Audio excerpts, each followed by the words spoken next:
first rays of the morning sun stretched across the rolling hills surrounding Enugu, painting the city in shades of gold and amber. From the balcony of the tallest building along Independence Layout, a young woman stood quietly with a steaming cup of coffee in her hands, watching the streets below gradually come alive. Commercial buses honked impatiently. Street vendors arranged baskets of fresh fruits.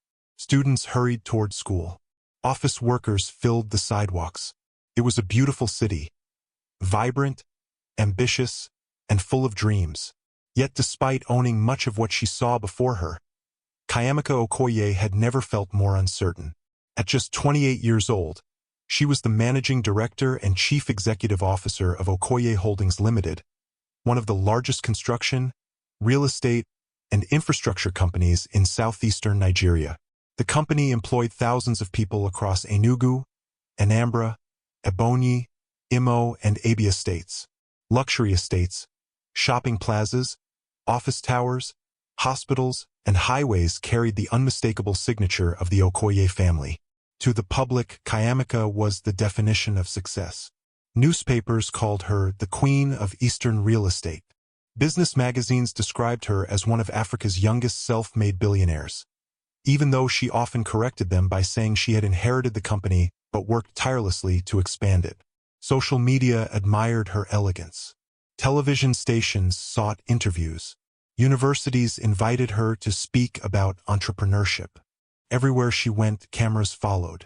But there was one thing no photograph had ever captured: loneliness. She took another sip of coffee before turning away from the balcony. Her luxurious penthouse occupied the top 2 floors of Okoye Towers. Italian marble floors reflected the soft morning light. Crystal chandeliers sparkled overhead. Original paintings from renowned Nigerian artists decorated the walls. Every piece of furniture had been carefully imported from Europe. It was breathtaking and painfully quiet. The silence reminded her of another morning 12 years earlier. She had been 16 when her parents, Chief Emmanuel Okoye and his wife, Dr. Ifeoma Okoye, boarded a private jet to Abuja for a business meeting. They never returned. The aircraft crashed during a violent storm. There were no survivors. One phone call had changed her entire life. One moment she had been a carefree secondary school student. The next, she had become the sole heir to an empire worth billions. Her uncle had managed the company until she completed university. By the age of 24, she officially assumed leadership, determined to honor the legacy her parents had built through honesty and hard work. Against all expectations, she transformed the company into something even greater. Revenue doubled. Projects expanded. Thousands found employment. Scholarship programs were introduced for underprivileged students. Free medical outreaches reached rural communities every year. Despite her wealth, Kayamika believed money should improve lives. It was a principle her parents had lived by. Unfortunately, the same could not be said for everyone around her. A knock interrupted her thoughts. "Come in." The door opened, and Mama Ngozi entered carrying a tray filled with freshly baked bread, scrambled eggs, tea, and sliced fruit. Mama Ngozi had worked for the Okoye family for over 30 years. She had watched Kayamika grow from an energetic little girl into one of the country's most influential businesswomen. Though officially employed as the housekeeper, Kayamika considered her family. "My daughter," Mama Ngozi said warmly, setting the breakfast on the dining table. "You skipped dinner again." Kayamika smiled apologetically. "I had board reports to finish." "You work too much. So everyone keeps telling me." Mama Ngozi folded her arms. "They tell you because they're right." Kayamika laughed softly before taking a seat. "If I don't work hard, thousands of families depending on this company could suffer. You've carried that responsibility since you were a child." "I know." Mama Ngozi sat opposite her. "But who carries yours?" The question lingered in the air. Kayamika lowered her eyes. She had no answer. Just then, her phone vibrated on the table. Richard calling. A small smile appeared on her face before she answered. "Good morning." "Good morning, my queen." Richard Ease's cheerful voice echoed through the speaker. "I hope you're ready for tonight." "Tonight?" Our engagement dinner. She blinked. I thought that was tomorrow. Richard laughed. You've forgotten already. I've had a busy week. I know.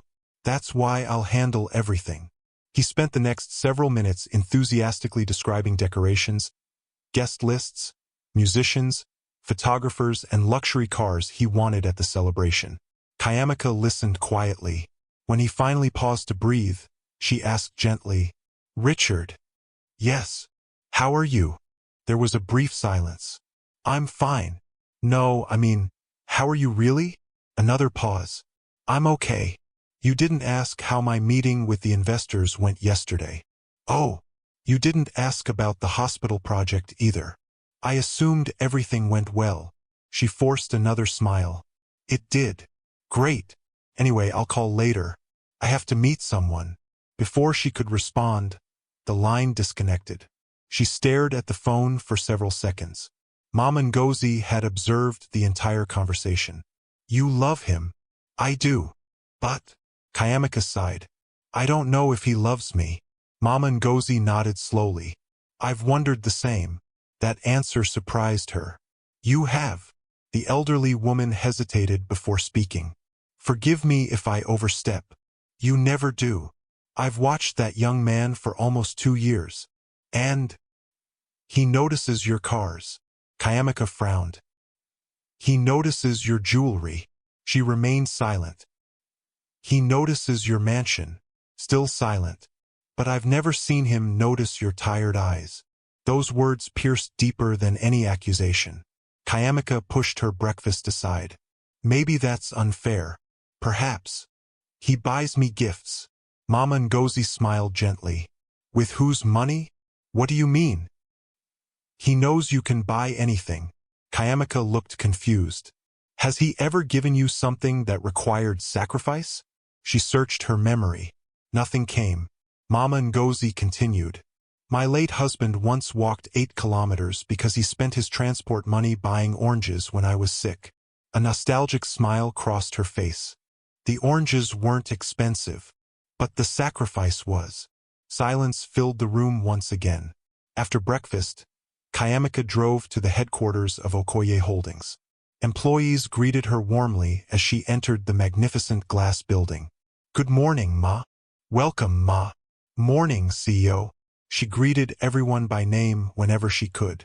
Receptionists, security officers, cleaners, engineers, interns. Her parents had taught her that respect should never depend on job titles. As she crossed the executive lobby, she noticed someone struggling with several heavy cartons near the staff cafeteria. It was Emeka Obi. The mansion's cook had come to deliver homemade meals for the executive dining lounge, a service recently introduced to improve food quality. The cartons slipped. Before anyone else reacted, Kayamika walked over. Careful. She steadied one of the boxes. Emeka looked startled. Ma, please, I can manage. She smiled. It doesn't look like it. He chuckled awkwardly. These pots are heavier than they appear. Together they placed the cartons onto a trolley.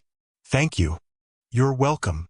Unlike many employees, Emeka never seemed intimidated by her position, nor was he overly eager to impress her. He simply spoke with quiet sincerity. I heard the board meeting went well, he said. It did. Congratulations. Thank you. I also heard the children's hospital project has been approved. Her eyes brightened. It has. My village desperately needs something like that. I hope one day we'll build one there too. I believe you will. The certainty in his voice surprised her. You sound very confident. You keep your promises. Simple words, yet somehow more meaningful than the extravagant compliments she received from wealthy businessmen every day. She excused herself and headed toward the boardroom. Hours later, after reviewing contracts and approving multimillion naira projects, Kayamika found herself unable to concentrate. Mama Ngozi's words refused to leave her mind. He notices your wealth, but does he notice you? That evening, she attended the lavish engagement dinner Richard had organized at one of Enugu's most expensive hotels. Crystal chandeliers glittered overhead. Live violinists performed romantic melodies. Celebrities mingled with politicians. Business executives filled the hall. Richard stood proudly beside her, smiling for cameras. During his speech, he praised her achievements, her intelligence, her beauty, her success. Everyone applauded, but something felt rehearsed, predictable, perfect, too perfect.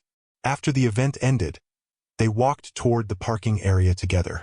Richard admired the brand-new luxury SUV waiting nearby. Beautiful car. It was delivered yesterday. You deserve the best. He ran his hand across the polished bodywork before grinning. Imagine our wedding convoy. Our wedding. It'll be unforgettable. What about our marriage? He looked puzzled. What do you mean? If everything disappeared tomorrow? He laughed. Why would it disappear? Just answer. He shrugged. It won't happen. But if it did? Richard smiled dismissively. You worry too much. Then he kissed her forehead, entered his own vehicle, and drove away. He had answered everything by refusing to answer. Later that night, Kayamika returned home feeling more unsettled than ever. She changed into comfortable clothes and sat alone in the family library. Old photographs lined the shelves. Her parents smiling at company launches, family vacations, birthday celebrations, simple moments frozen in time. She picked up one frame showing her father holding her hand. I wish you were here, she whispered. A gentle knock interrupted her thoughts. Mama Ngozi entered carrying a cup of hot tea. You couldn't sleep. No. The elderly woman placed the tea beside her. What troubles your heart? Kayamika looked at the photograph for a long time before speaking. How do you know when someone truly loves you? Mama Ngozi smiled sadly. When they remain after every reason to leave has appeared. Kayamika looked up. I don't understand. The old woman walked toward the window overlooking the sparkling lights of Enugu. When you're standing on top of a mountain, everyone wants to climb with you. She turned around slowly. But when you fall into the valley, her voice became almost a whisper. Only those who truly love you will climb down to find you. Those words echoed through the quiet library. For several minutes, neither woman spoke. Then Kayamika stood. A strange determination had replaced the uncertainty in her eyes. What if, she said slowly, I could create that valley myself? Mama Ngozi frowned. What are you thinking? Kayamika walked toward the window, watching the city lights shimmer beneath the night sky. If everyone believes I've lost everything. She paused. If they believe I'm helpless. Another pause. I'll finally discover who loves Kayamika and who only loves the billionaire. Mama Ngozi stared at her in stunned silence. My daughter. Kayamika turned to face her. I need to know the truth before I marry Richard. You realize what you're suggesting? Yes. It will be dangerous. I know. It will hurt. I know. You may lose people forever. A tear rolled gently down Kayamika's cheek. If they leave because they think I'm worthless. She wiped away the tear and managed a faint smile. Then perhaps I never truly had them to begin with.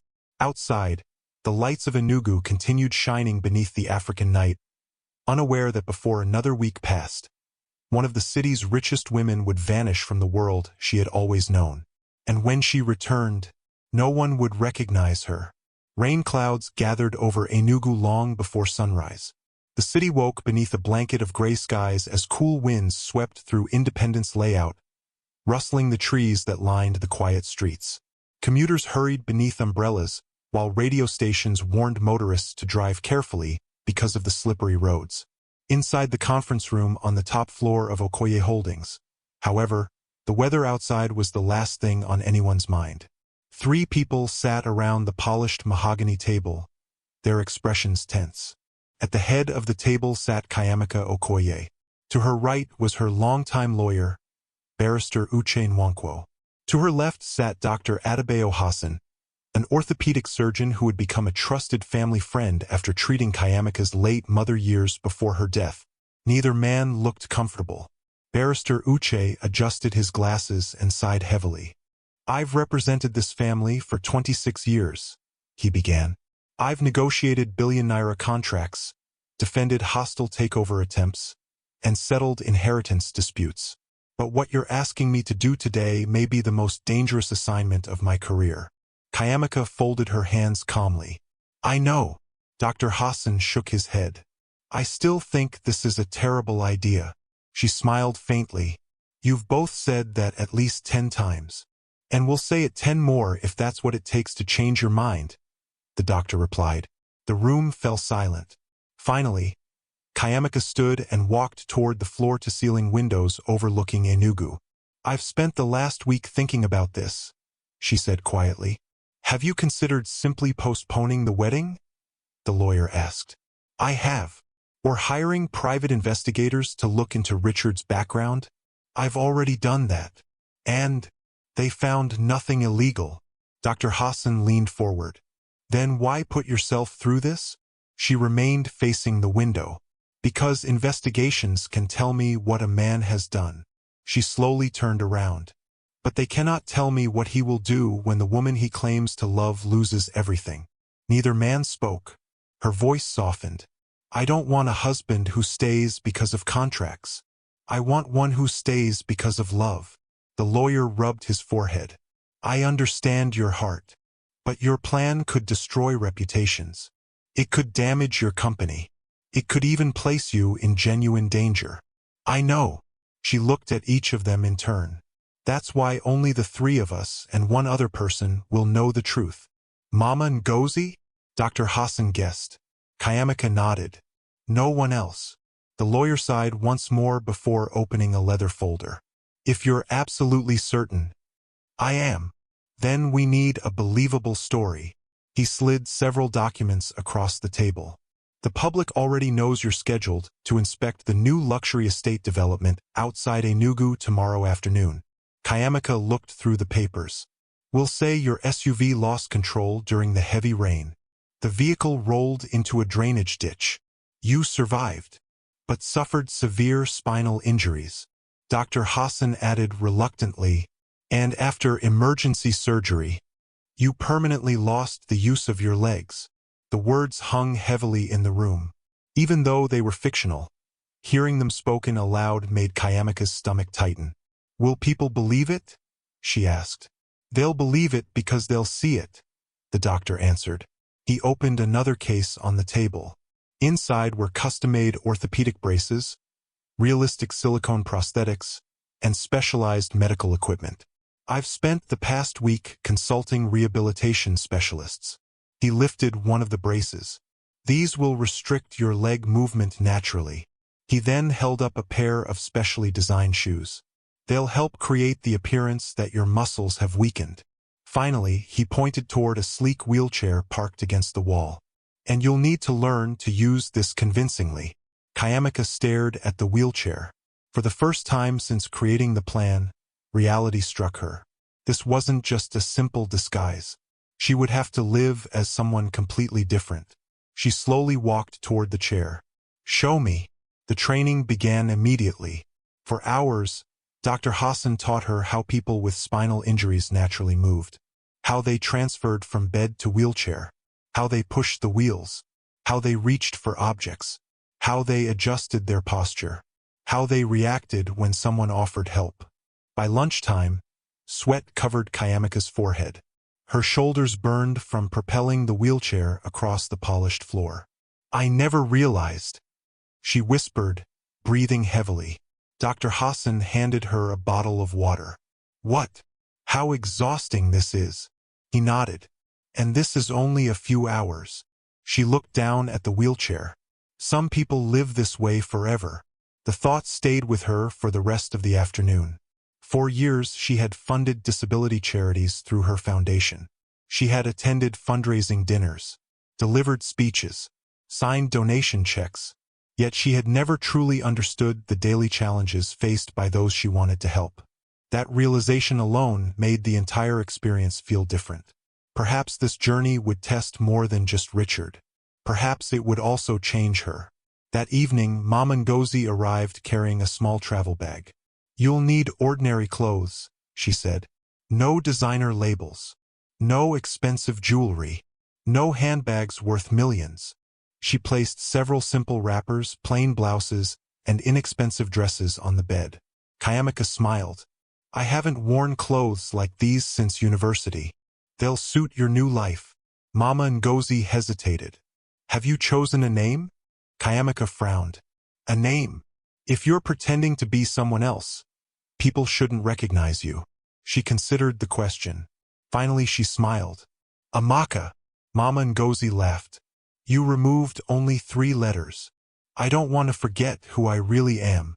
The older woman nodded approvingly. Fair enough. The following morning, preparations began before dawn. A private warehouse owned by Okoye Holdings had been transformed into the scene of the supposed accident.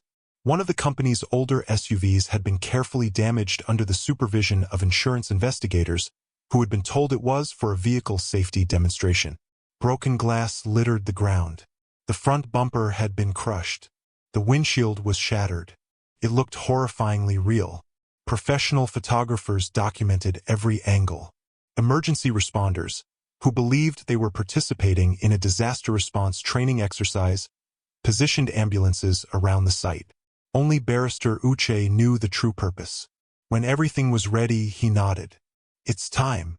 Exactly 45 minutes later, every major news station in Nigeria interrupted their regular programming. Breaking news. The bold red banner flashed across television screens. A visibly shaken news anchor looked directly into the camera. We have just received reports that prominent businesswoman and philanthropist Kayamika Okoye has been involved in a serious road traffic accident on the Enugu-Port Harcourt Expressway. Images of the damaged SUV filled the screen. The chief executive officer of Okoye Holdings was reportedly rushed to a private hospital in critical condition. Across Enugu, conversations stopped. Office workers gathered around televisions. Market traders turned up their radios. Drivers parked beside roadside kiosks to watch the unfolding story. Inside restaurants, banks, hotels, construction sites, everyone talked about the same thing. Did you hear? Kayamika Okoye had an accident. My God! Is she alive? At Okoye Holdings headquarters, employees stood silently in the lobby, staring at the large television mounted on the wall. Many had tears in their eyes. Receptionists covered their mouths in shock. Engineers abandoned meetings. Security officers exchanged worried glances. No one noticed that one quiet cook standing near the back of the crowd looked particularly distressed. Emeka Obi. He watched the news without blinking. Oh God! He whispered. Richard Ease was attending a business luncheon when his phone rang. His assistant looked pale. Sir, what is it? You need to see this. The television above the restaurant bar displayed the breaking news. Richard immediately stood. No! He grabbed his car keys and rushed toward the exit. Meanwhile, Kayamika lay comfortably inside a private recovery suite reserved exclusively for the performance. Dr. Hassan entered carrying a wheelchair. The news has spread. She looked at him nervously. How bad? Worse than we expected. He hesitated before continuing. The public believes you're fighting for your life. She closed her eyes. I didn't want people to panic. It was unavoidable. He gently adjusted the wheelchair beside her bed. The next announcement will be made in 1 hour. And that's when. He nodded. They'll learn you've survived, but may never walk again. Exactly 1 hour later, another press conference was held outside the hospital. Television cameras crowded together. Journalists shouted questions. Barrister Uche stepped before the microphones. Miss Kayamika Okoye survived emergency surgery. A collective sigh of relief spread through the crowd. However, his expression remained solemn. Unfortunately, he paused. The injuries to her spinal cord are extensive. Silence. Our medical team believes she has permanently lost the use of both legs. Gasps erupted everywhere. Some reporters lowered their cameras. Others wiped away tears. Within minutes, social media exploded. Hashtag pray for Kayamika. Hashtag stay strong Kayamika. Messages of sympathy poured in from celebrities, politicians, business leaders, and ordinary Nigerians. Flowers flooded the hospital entrance. Churches organized prayer sessions. Mosques offered prayers. Thousands hoped for a miracle. Inside her room, Kayamika watched everything unfold on television. She had expected sadness. She had expected sympathy. What she had not expected was guilt. "So many people are praying for me," she whispered. Mama Ngozi squeezed her hand. "They're praying because they love the good you've done. I feel like I'm deceiving them." "You are." The honesty surprised her. But sometimes the truth of people's hearts only appears when tested. That afternoon, Richard finally arrived. His expensive designer suit was slightly wrinkled from rushing across town. His hair was untidy. His breathing was heavy. At first glance, he looked genuinely worried. When he entered the room and saw Kayamika sitting in the wheelchair, tears immediately filled his eyes. "My God!" He knelt beside her. "I'm so sorry." She reached for his hand. "I survived. That's all that matters." For a brief moment, hope blossomed inside her. Maybe she had been wrong. Maybe Mama Ngozi had misjudged him. Maybe love truly was stronger than tragedy. Then Richard asked the question that quietly shattered that hope. "The company." She blinked. "What? Who's running it now?" She stared at him. "I don't know. I heard the board has appointed temporary management." "Yes. And the banks. My lawyer says most major accounts have been frozen until legal matters are settled." Richard frowned. "Frozen?" She nodded slowly. "They say investors are nervous. Some contracts have already been suspended." He looked away, thinking, not about her, about the company, about the money, about the future. When he finally spoke again, his voice sounded different. Less emotional, more practical. "Well, I'm sure everything will work out." He forced a smile. "You just need to focus on getting better." She smiled weakly. "I'll try." He checked his wristwatch. "I actually have another meeting." "So soon?" "They've been calling non-stop." He kissed her forehead. "I'll come back tomorrow." As the door closed behind him, silence filled the room once more. Mama Ngozi looked toward Kayamika. Neither woman spoke. Neither needed to. The first crack had appeared, and somewhere deep inside her heart, Kayamika feared it would not be the last. 3 days after the news of Kayamika Okoye's accident, the atmosphere around St. Catherine's Specialist Hospital had changed completely. On the first day, journalists had crowded the entrance from dawn until sunset. Television cameras had lined the gates. Politicians had arrived with flowers. Business leaders had offered public prayers. Church choirs had gathered outside to sing hymns of encouragement. By the third day, the crowds had grown smaller. The television vans had disappeared. Even the flowers that once filled the hospital lobby had begun to wilt. Kayamika sat quietly beside the window of her private hospital room, watching the morning rain fall over Enugu. The wheelchair beneath her had already begun to feel strangely familiar. Dr. Hassan's training had been thorough. Every movement now came naturally. How she adjusted her posture, how she reached for objects, even how she instinctively placed her hands on the wheels before moving. Sometimes she almost forgot she could still walk. Almost. A soft knock came from the door. "Come in," she said. Mama Ngozi entered carrying a tray of breakfast. Fresh pap, akara, a boiled egg, a cup of tea. "You've barely eaten since yesterday," the elderly woman said gently. "I'm not hungry. You need your strength."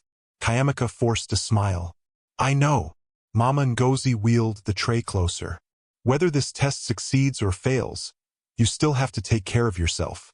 Kayamika picked up the spoon but only stirred the pap absent-mindedly. "I keep wondering if I'm doing the right thing." Mama Ngozi sat beside her. "The truth is rarely comfortable." She looked at the rain outside. "But once you know it, you can finally stop guessing." Before Kayamika could reply, her phone vibrated on the bedside table. "Richard." A small flicker of hope crossed her face. She answered immediately. "Hello. Good morning." His voice sounded hurried. "How are you feeling today?" "A little better." "That's good." She waited. Normally he would ask if she needed anything, or say he was coming to visit. Instead, There was silence. Finally she spoke. Are you coming today? Another pause. I'll try. You'll try? I'm meeting with some investors. Oh, they want to know how the company situation might affect future projects.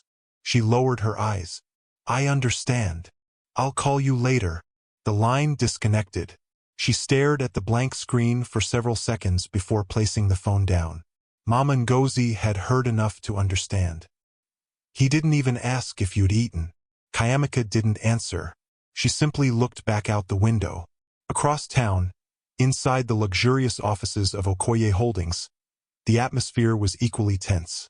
The emergency board meeting had just ended. Executives gathered in small groups, whispering among themselves. Everyone was worried. Without Kayamika's direct leadership, several international investors had temporarily suspended negotiations. The media continued reporting uncertainty surrounding the company's future. Although the business remained financially strong, perception alone had begun affecting confidence. Barrister Uche calmly addressed the directors. Miss Okoye instructed us years ago to prepare contingency plans for any emergency. One elderly board member nodded. We'll continue exactly as she would have wanted. The meeting ended on a hopeful note. Yet outside the building, rumors spread faster than facts. Some claimed the company would collapse. Others insisted foreign investors would seize control. Many believed Kayamika's fortune had practically vanished, exactly as she had intended. Later that afternoon, Richard finally arrived at the hospital. He wore an expensive navy blue suit and carried a bouquet of white lilies. His smile appeared practiced. He placed the flowers on the table before kissing Kayamika gently on the forehead. You look stronger. I feel a little stronger. I'm glad. Again, silence. Richard checked his phone, typed a quick message, checked it again. Kayamika watched him quietly. Is everything all right?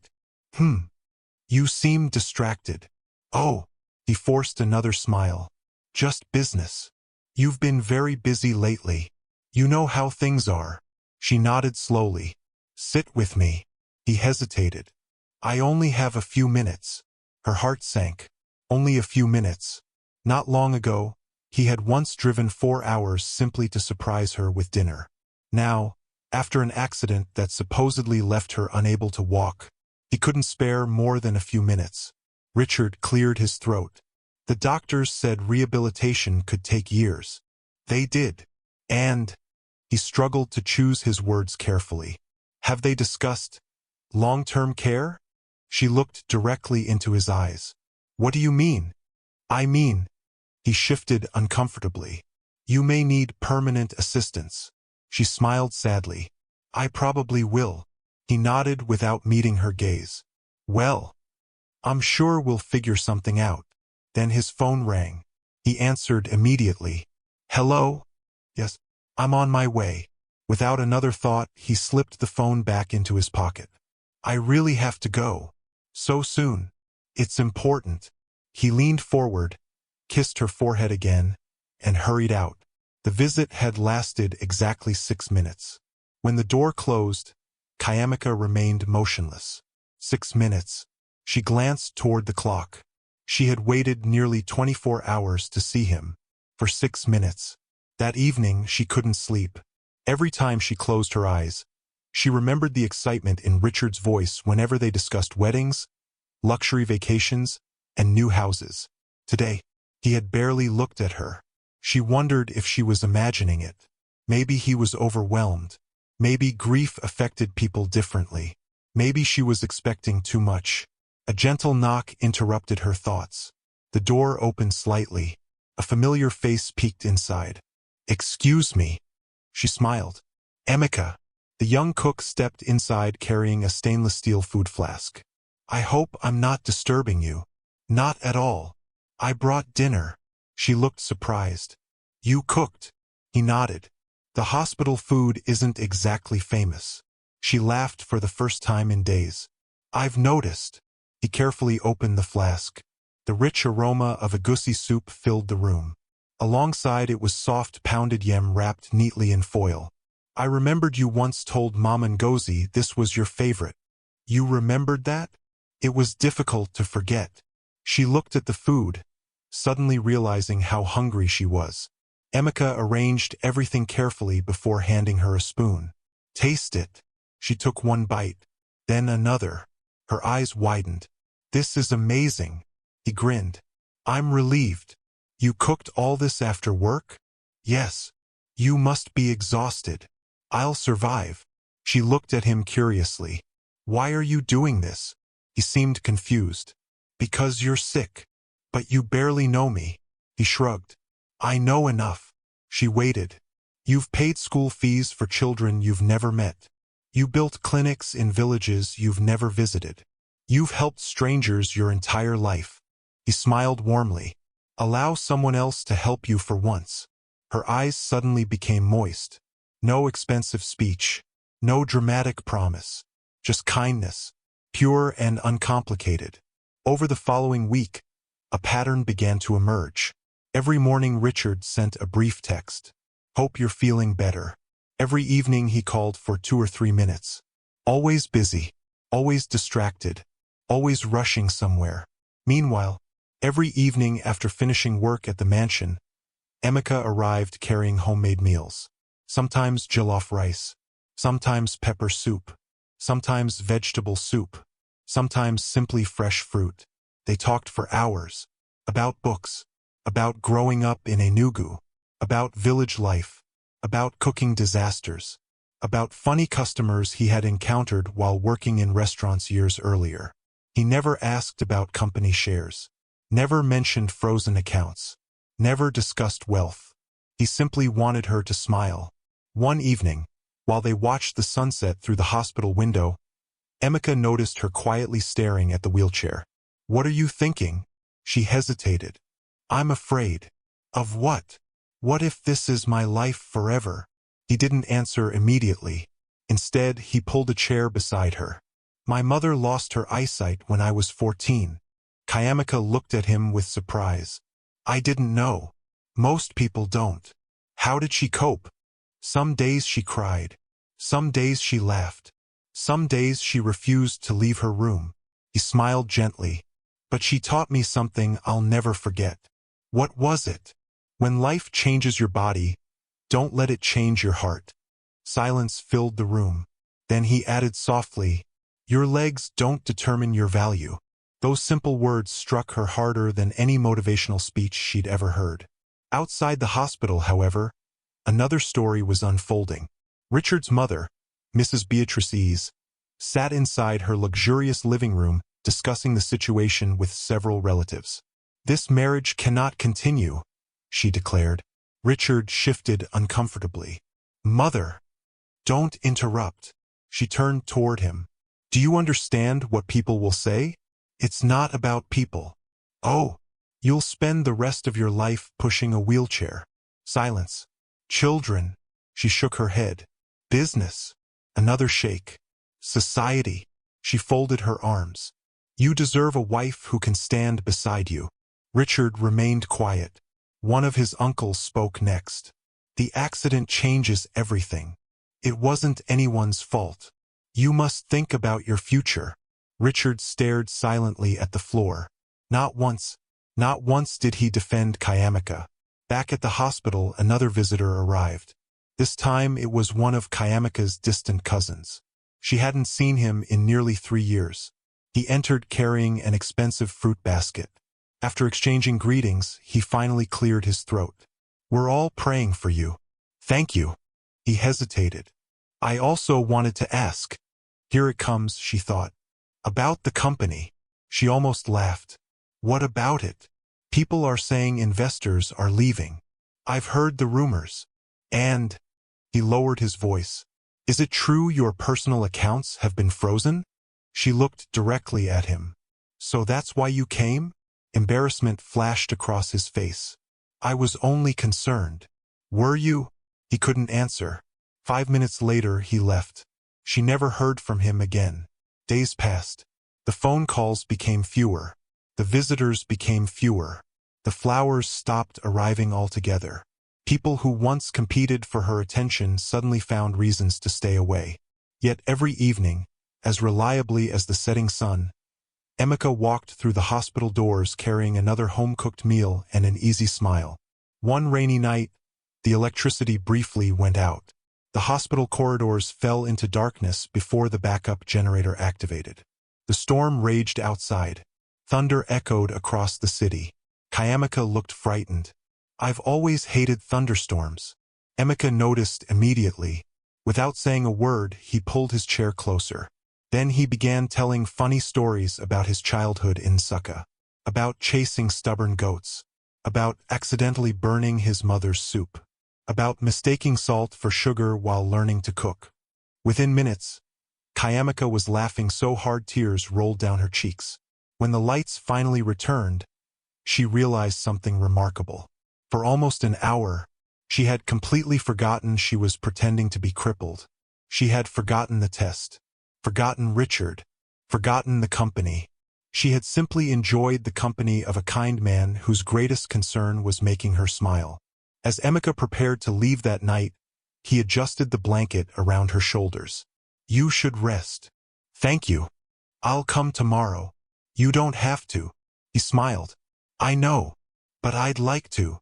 After he disappeared into the corridor, Kayamika sat quietly for a long time.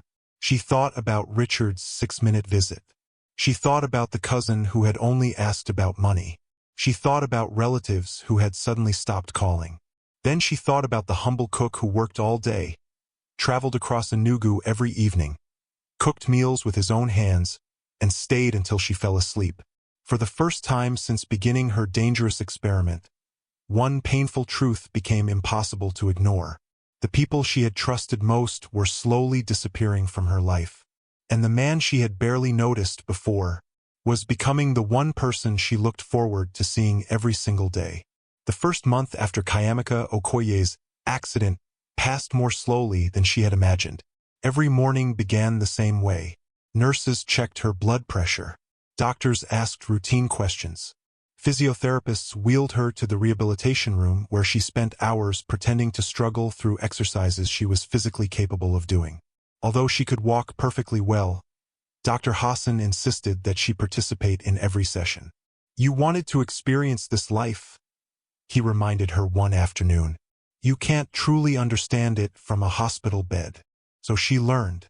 She learned how difficult it was to transfer from a wheelchair to a therapy table without assistance.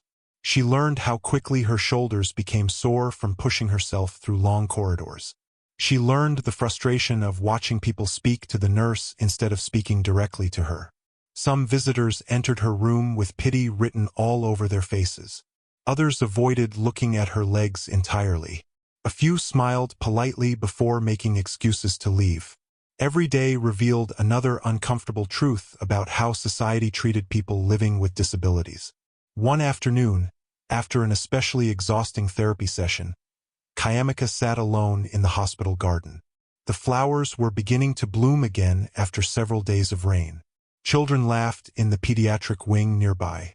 Birds hopped across the neatly trimmed lawn. It should have been peaceful. Instead, she felt strangely invisible.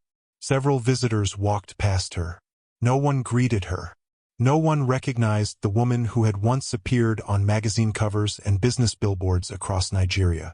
Without her expensive dresses, without her luxury vehicles, without the confidence that came from walking into every room, she had become almost ordinary.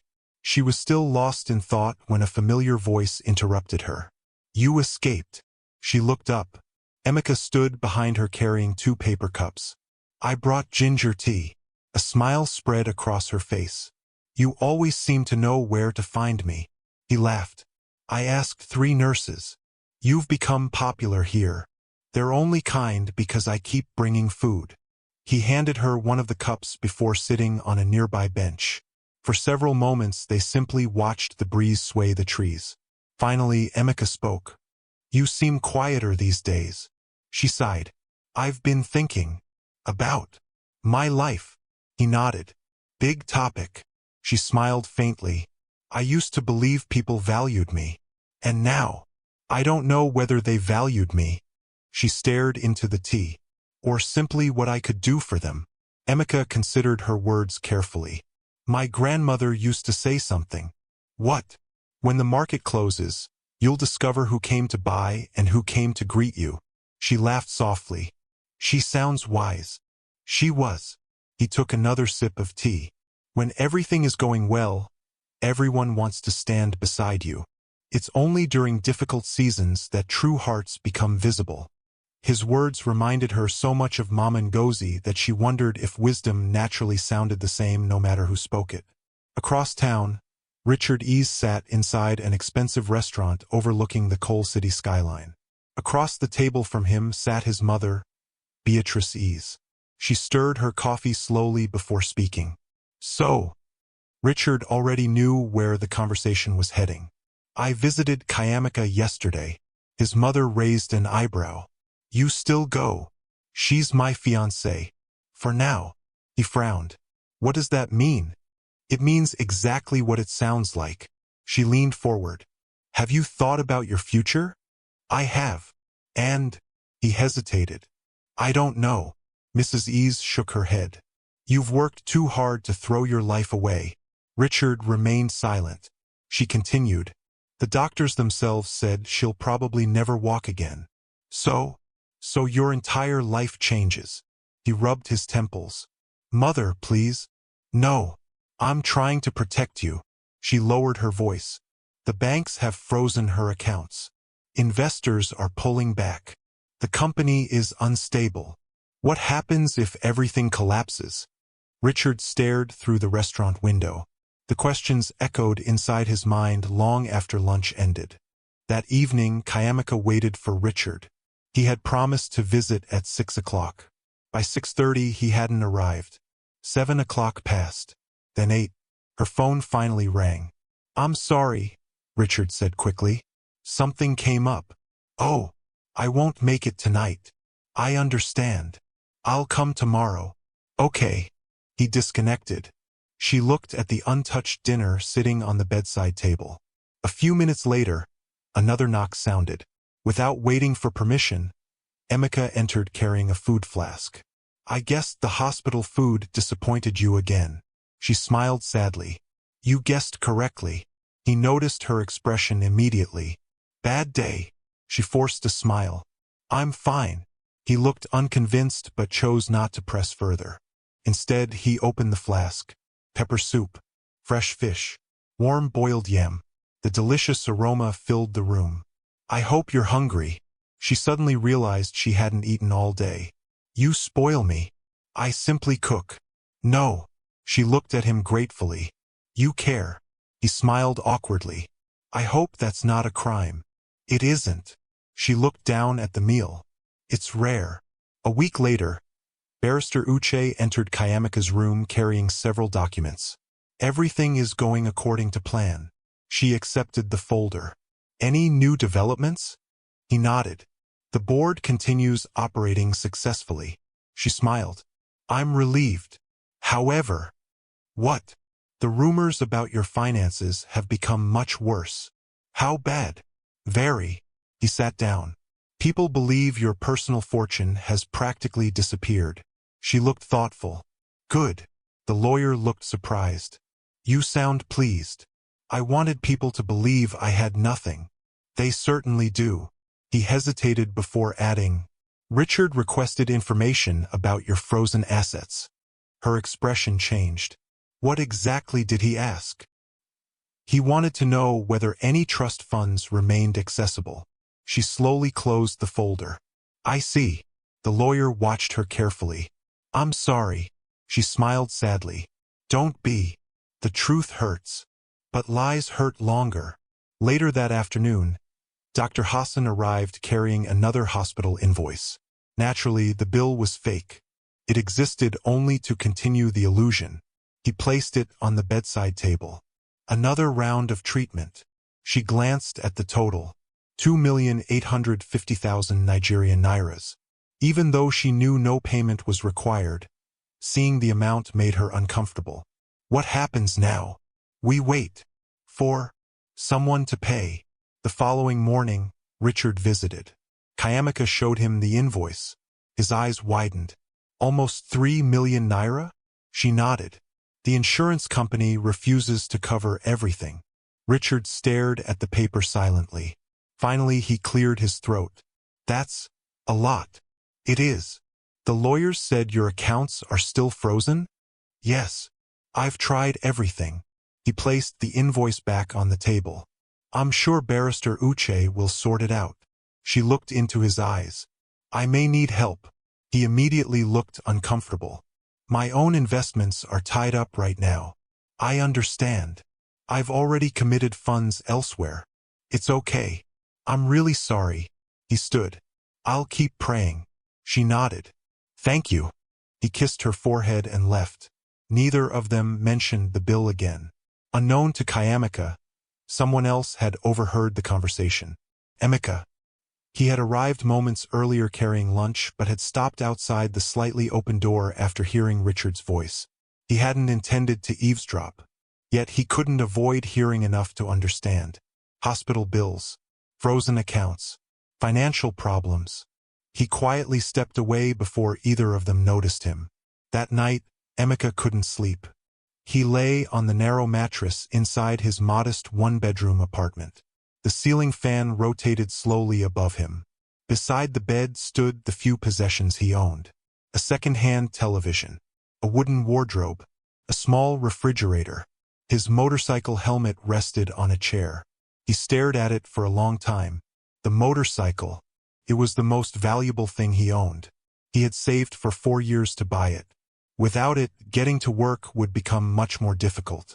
Yet every time he closed his eyes, he saw Kayamika looking at that unpaid hospital invoice. Finally, he sat up, made his decision. The next morning, Emeka rode the motorcycle to a dealership. The owner inspected it carefully. It's in good condition. I've taken care of it. I can offer 1 million naira. Emeka smiled weakly. It cost me much more. I know. But that's today's market. He looked back at the motorcycle one final time.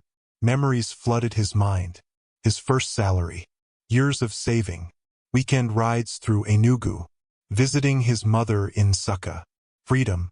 He slowly handed over the keys. I'll take it. By afternoon, he visited the hospital cashier's office. The receptionist looked up. Good afternoon. I'd like to pay part of a patient's bill. She searched her computer. Patient's name. Kayamika Okoye. The receptionist found the account.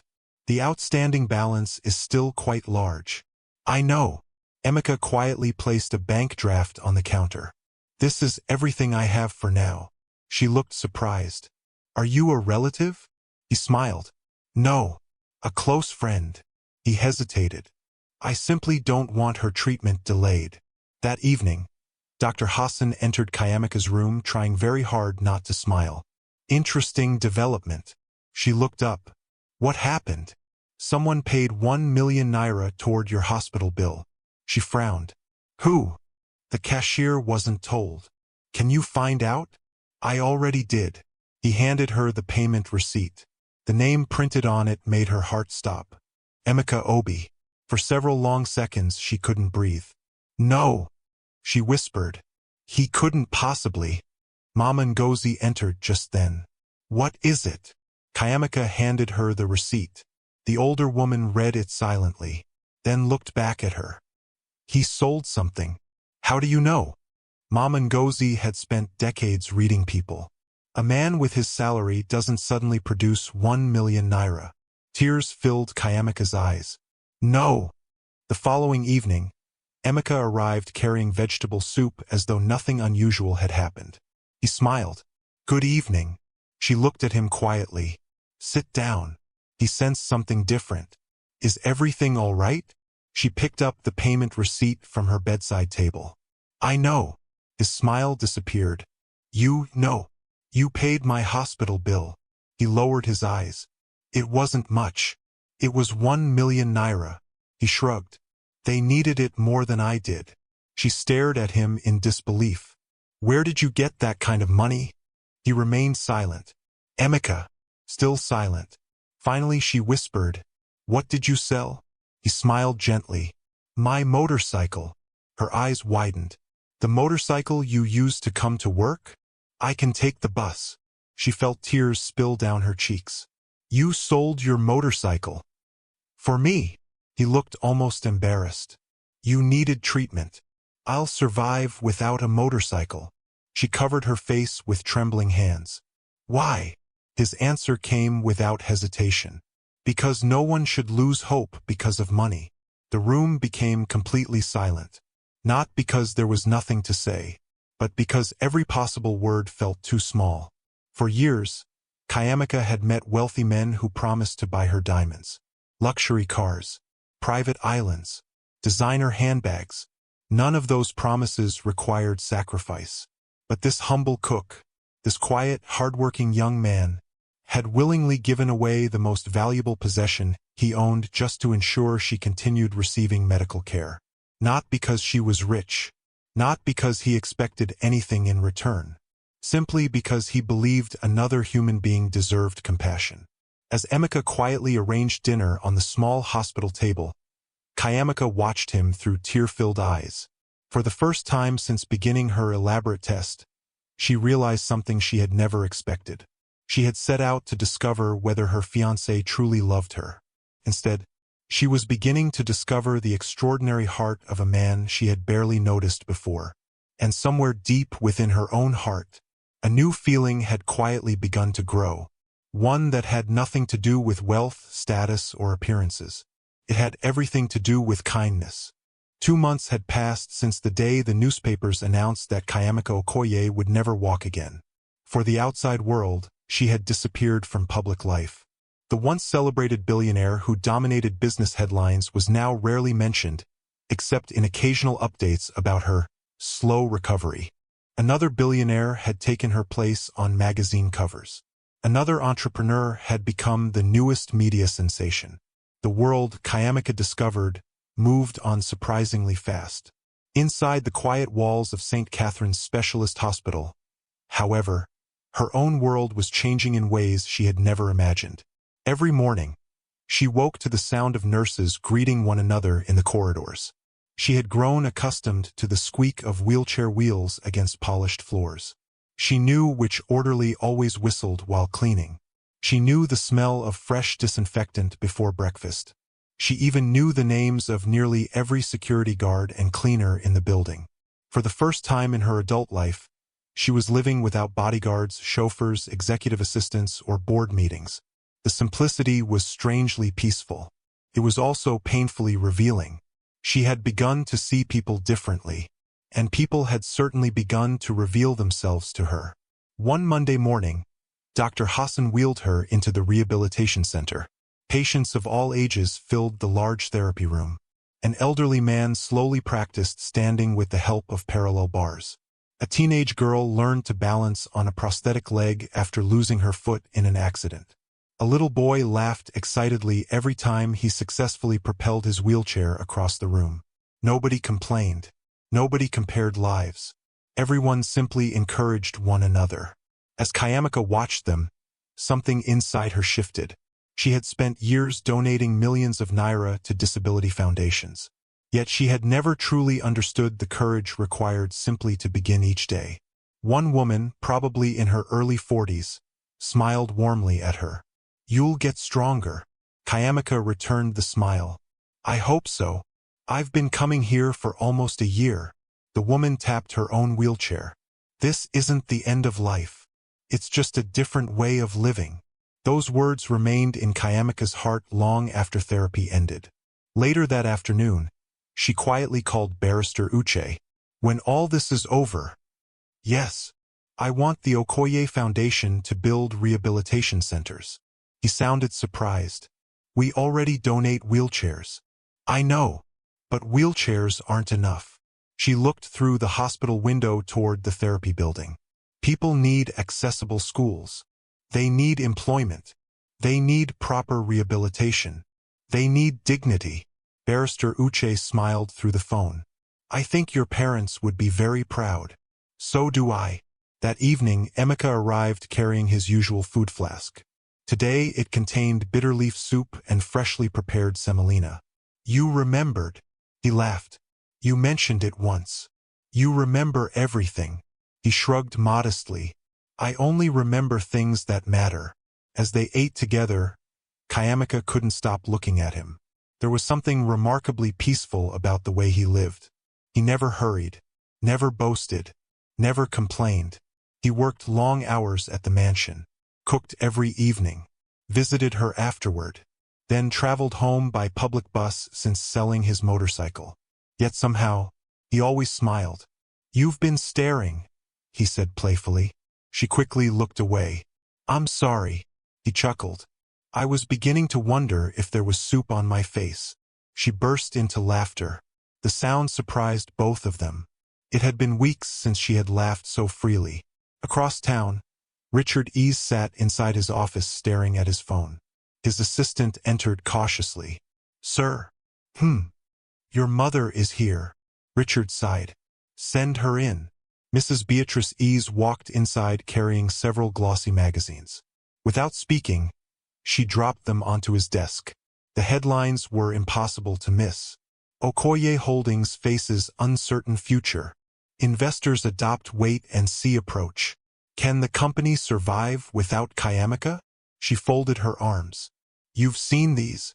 Richard nodded. "I have. And you're still talking about marrying her?" He rubbed his forehead. "Mother." "No." She sat opposite him. "You've always been ambitious. I raised you to build a successful future, not to spend your life caring for someone who may never recover." Richard remained silent. What if she never leaves that wheelchair? Silence. What if the company eventually collapses? Still silence.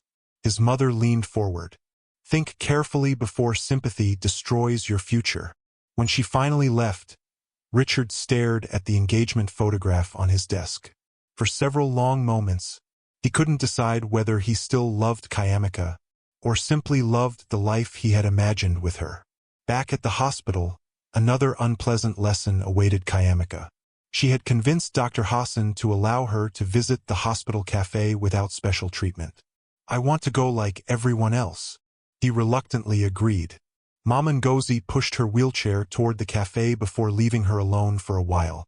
Almost immediately, she noticed the difference. Several tables were occupied. Yet when she wheeled toward one with empty chairs, two elegantly dressed women quietly gathered their handbags and moved away. Neither said a word. Neither needed to. The message was painfully clear.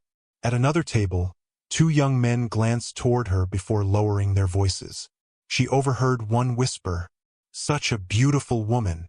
What a pity." The other nodded. Who would marry someone like that now? Their words felt like tiny knives. They assumed she couldn't hear them, or perhaps they simply didn't care. She finished her tea quickly and returned to her room. When Emeka arrived later that evening, he immediately noticed her silence. "What happened?"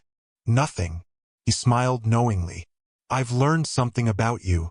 "What?" "When you say nothing, something has definitely happened." She sighed. "People look at me differently now." He waited patiently. "They don't see me. They only see the wheelchair." He remained quiet for a moment before speaking. "Can I tell you a story?" She nodded. "When I was in secondary school, my father worked as a mechanic." She listened carefully. "One day, a wealthy customer drove into our workshop with an expensive imported car. My father repaired it. When the man came to collect it, he looked around the workshop and said something I'll never forget." Emeka's smile faded. He said, "People like you exist to serve people like me." Kayamika frowned. "That's horrible." My father simply smiled. "What did he say?" "One day your car will break down again." She looked confused. Emeka continued, "When it does, it won't matter how rich you are. You'll still need these hands." He looked gently at Kayamika. "People judge what they can see. But life eventually teaches everyone to value what truly matters." She smiled through tears. "You always know exactly what to say." He scratched the back of his head awkwardly. "I usually don't." That weekend, Emeka failed to visit. For the first time in nearly 2 months, he didn't come. Kayamika checked the clock repeatedly. 6 o'clock. 7. 8. Nothing. She tried convincing herself he was simply tired, or working late. Still, she felt disappointed. The following afternoon, he finally appeared. "I'm sorry." She looked relieved. "I was worried. My younger sister was ill." "What happened?" "Malaria." "Is she all right?" "Much better now." He smiled. "I stayed with her in Succa yesterday." She relaxed immediately. "I'm glad she's okay." Then she noticed something. His shirt was faded. His shoes looked worn. Dark circles rested beneath his eyes. He seemed thinner. "Emeka." Are you eating properly?" He laughed. "Of course." She wasn't convinced. A few days later, Mama Ngozi quietly entered Kayamika's room carrying troubling news. "I saw Emeka this morning." "So?" "He came to the mansion on a public bus again." Kayamika nodded. "He sold his motorcycle." "I know." Mama Ngozi hesitated. "I also discovered he's been working overtime in another restaurant every weekend." "What?" "He leaves the mansion around 6 in the evening, works until midnight, then returns home." Her heart tightened. Why would he do that? Mama Ngozi looked at her carefully. "I asked one of the kitchen staff, and they said he's trying to recover the money he spent on your hospital bills." Kayamika covered her mouth. She couldn't speak. Everything suddenly made sense. The tired eyes, the worn clothes, the weight loss, the missed visit. He wasn't simply working hard. He was exhausting himself because of her. That evening, she confronted him. "You have another job." He froze. "Who told you? Is it true?" He sighed. "Yes." "Why?" He smiled lightly. "Life goes on." "No." She looked directly into his eyes. "Tell me the truth." He remained silent for several moments. Finally he admitted, "I sold my motorcycle. I needed another source of income." "You didn't have to." "I know. But I wanted to." She shook her head. "You're working yourself sick." "I'll be fine." "No, you won't." He laughed softly. "You sound like my mother." "I'm serious." "So am I." He looked at her with remarkable calmness. "I've learned something." "What?" "When we help someone, we shouldn't complain about the cost afterward." She felt tears gathering again. "Don't make me cry." He smiled. "Then I'll change the subject." That night, after Emeka left, Kayamika remained awake long after midnight. Rain tapped gently against the hospital windows. The city lights shimmered in the distance. She stared at the ceiling, unable to silence the thoughts racing through her mind. Richard hadn't visited in almost 2 weeks. His phone calls had become shorter. His messages sounded formal. "Hope therapy went well. Take care. Busy today." Nothing more. Yet another man, a humble cook earning a modest salary, was working 2 jobs just because he refused to let her suffer. She thought about everything Emeka had done. Selling his motorcycle, paying hospital bills, cooking meals every evening, encouraging her during difficult days, listening without judging, making her laugh, treating her exactly the same before and after the accident. She suddenly realized something that frightened her. She missed him whenever he wasn't around. She looked forward to hearing his footsteps in the corridor. She smiled whenever he entered the room. She found herself thinking about him during therapy sessions. She even caught herself wondering whether he had eaten lunch. A deep sigh escaped her lips. "No," she whispered to herself. This wasn't supposed to happen. She had created this elaborate deception for one purpose: to discover the truth about Richard. She had never intended to become emotionally attached to someone else, especially not a man who believed she was a helpless, bankrupt woman. Guilt washed over her. Emeka knew nothing about her real identity, nothing about the billions she still owned, nothing about the elaborate performance surrounding the accident. He believed every act of kindness he offered was helping an ordinary woman whose life had fallen apart, and she was allowing him to believe it. For the first time since beginning the test, the deception no longer felt clever, felt cruel. She turned toward the framed photograph of her parents that Mama Ngozi had placed beside the bed. "What would you do?" she whispered. No answer came, only silence. Yet somewhere deep inside her heart, she already knew one undeniable truth. She had begun this journey searching for proof that her fiancé truly loved her. Instead, she was slowly, quietly, and completely falling in love with the one man who had never asked for anything in return. A man who had loved her without wealth, without beauty, without status, without certainty, without conditions, and that frightened her more than anything else. 3 months had passed since Kayamika Okoye disappeared from the glamorous world she had once ruled. The hospital had become her temporary home. The nurses no longer knocked before entering her room because they knew her routine. The physiotherapists greeted her like an old friend every morning. Even the security guards at the entrance smiled whenever Emeka arrived in the evenings carrying another homemade meal in his familiar stainless steel food flask. To everyone around her, Kayamika was no longer the billionaire. She was simply another patient trying to rebuild her life. Ironically, she had never felt more human. Yet while kindness surrounded her inside the hospital walls, something very different was unfolding beyond them. The mask Richard had worn for nearly 2 years was beginning to slip. One Tuesday morning, Barrister Uche arrived unusually early. The deep lines across his forehead immediately caught Kayamika's attention. "You look worried." The lawyer closed the door carefully before taking a seat. "I have news." She sensed it wasn't good.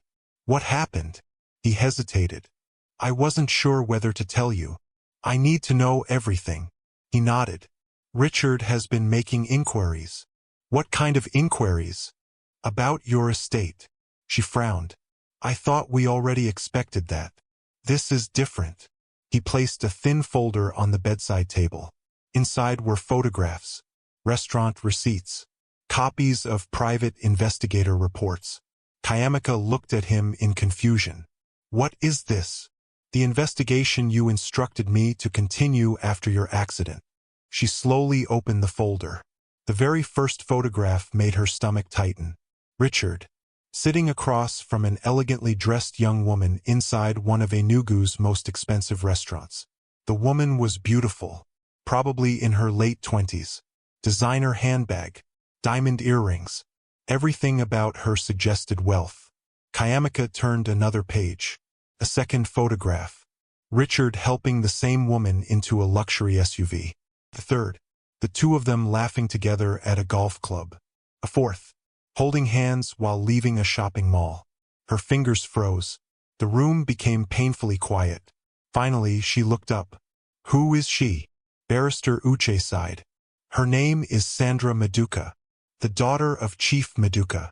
"The oil businessman?" He nodded. "One of the wealthiest families in southeastern Nigeria." Kayamika stared silently at the photographs. "How long?" "Our investigator believes they've been seeing each other for approximately 6 weeks." She quickly calculated the timeline. 6 weeks. That meant Richard had started dating Sandra while Kayamika was still in the hospital believing he was simply too busy to visit. Her chest tightened. "I see." Barrister Uche studied her face carefully. "You don't have to pretend to be strong." She forced a small smile. "I asked for the truth. I suppose I should be grateful I'm receiving it." That afternoon, Richard finally visited. It had been 12 days since his last appearance. He entered carrying another bouquet of flowers. This time, Kayamika noticed something she had never paid attention to before. The flowers still had the price tag attached. He hadn't even checked them before bringing them.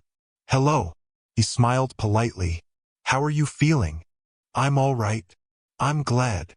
She watched him carefully. "Sit down." He obeyed.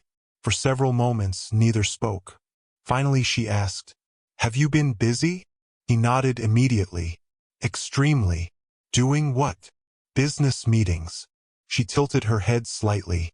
"Only business meetings?" A flicker of uncertainty crossed his face.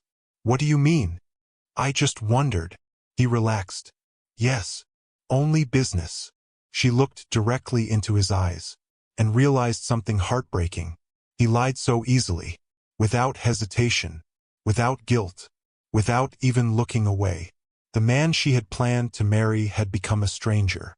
Later that evening, Emeka arrived carrying vegetable soup and boiled plantain.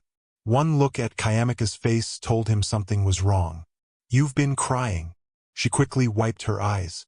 "I'm fine." "No." He gently placed the food on the table. "You're hurting." She tried smiling. "It isn't important. It is if it matters to you." She remained silent. He pulled a chair closer. "You don't have to tell me everything. But you shouldn't carry everything alone." Those simple words broke the wall she had been desperately trying to maintain. Tears rolled silently down her cheeks. Emika instinctively handed her a handkerchief. "I don't understand people," she whispered. He waited patiently. "Why do they change so quickly?" He thought for a moment before answering. "Sometimes people don't change." She looked at him. "They simply stop pretending." The words settled heavily inside her heart. Meanwhile, across Enugu, Richard sat inside an upscale lounge with Sandra Maduka. Soft jazz music played in the background. Waiters moved gracefully between tables. Sandra smiled warmly.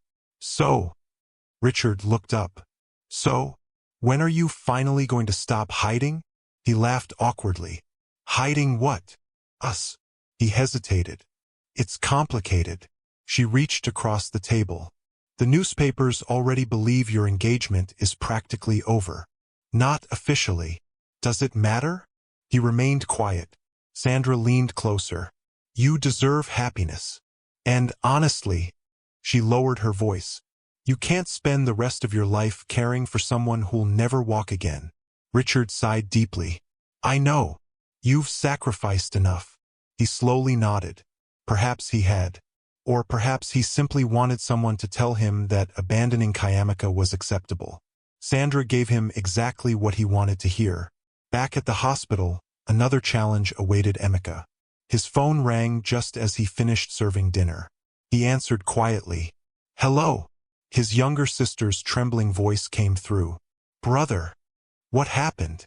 "They've admitted Mama." He immediately stood. "To the hospital?" "Yes.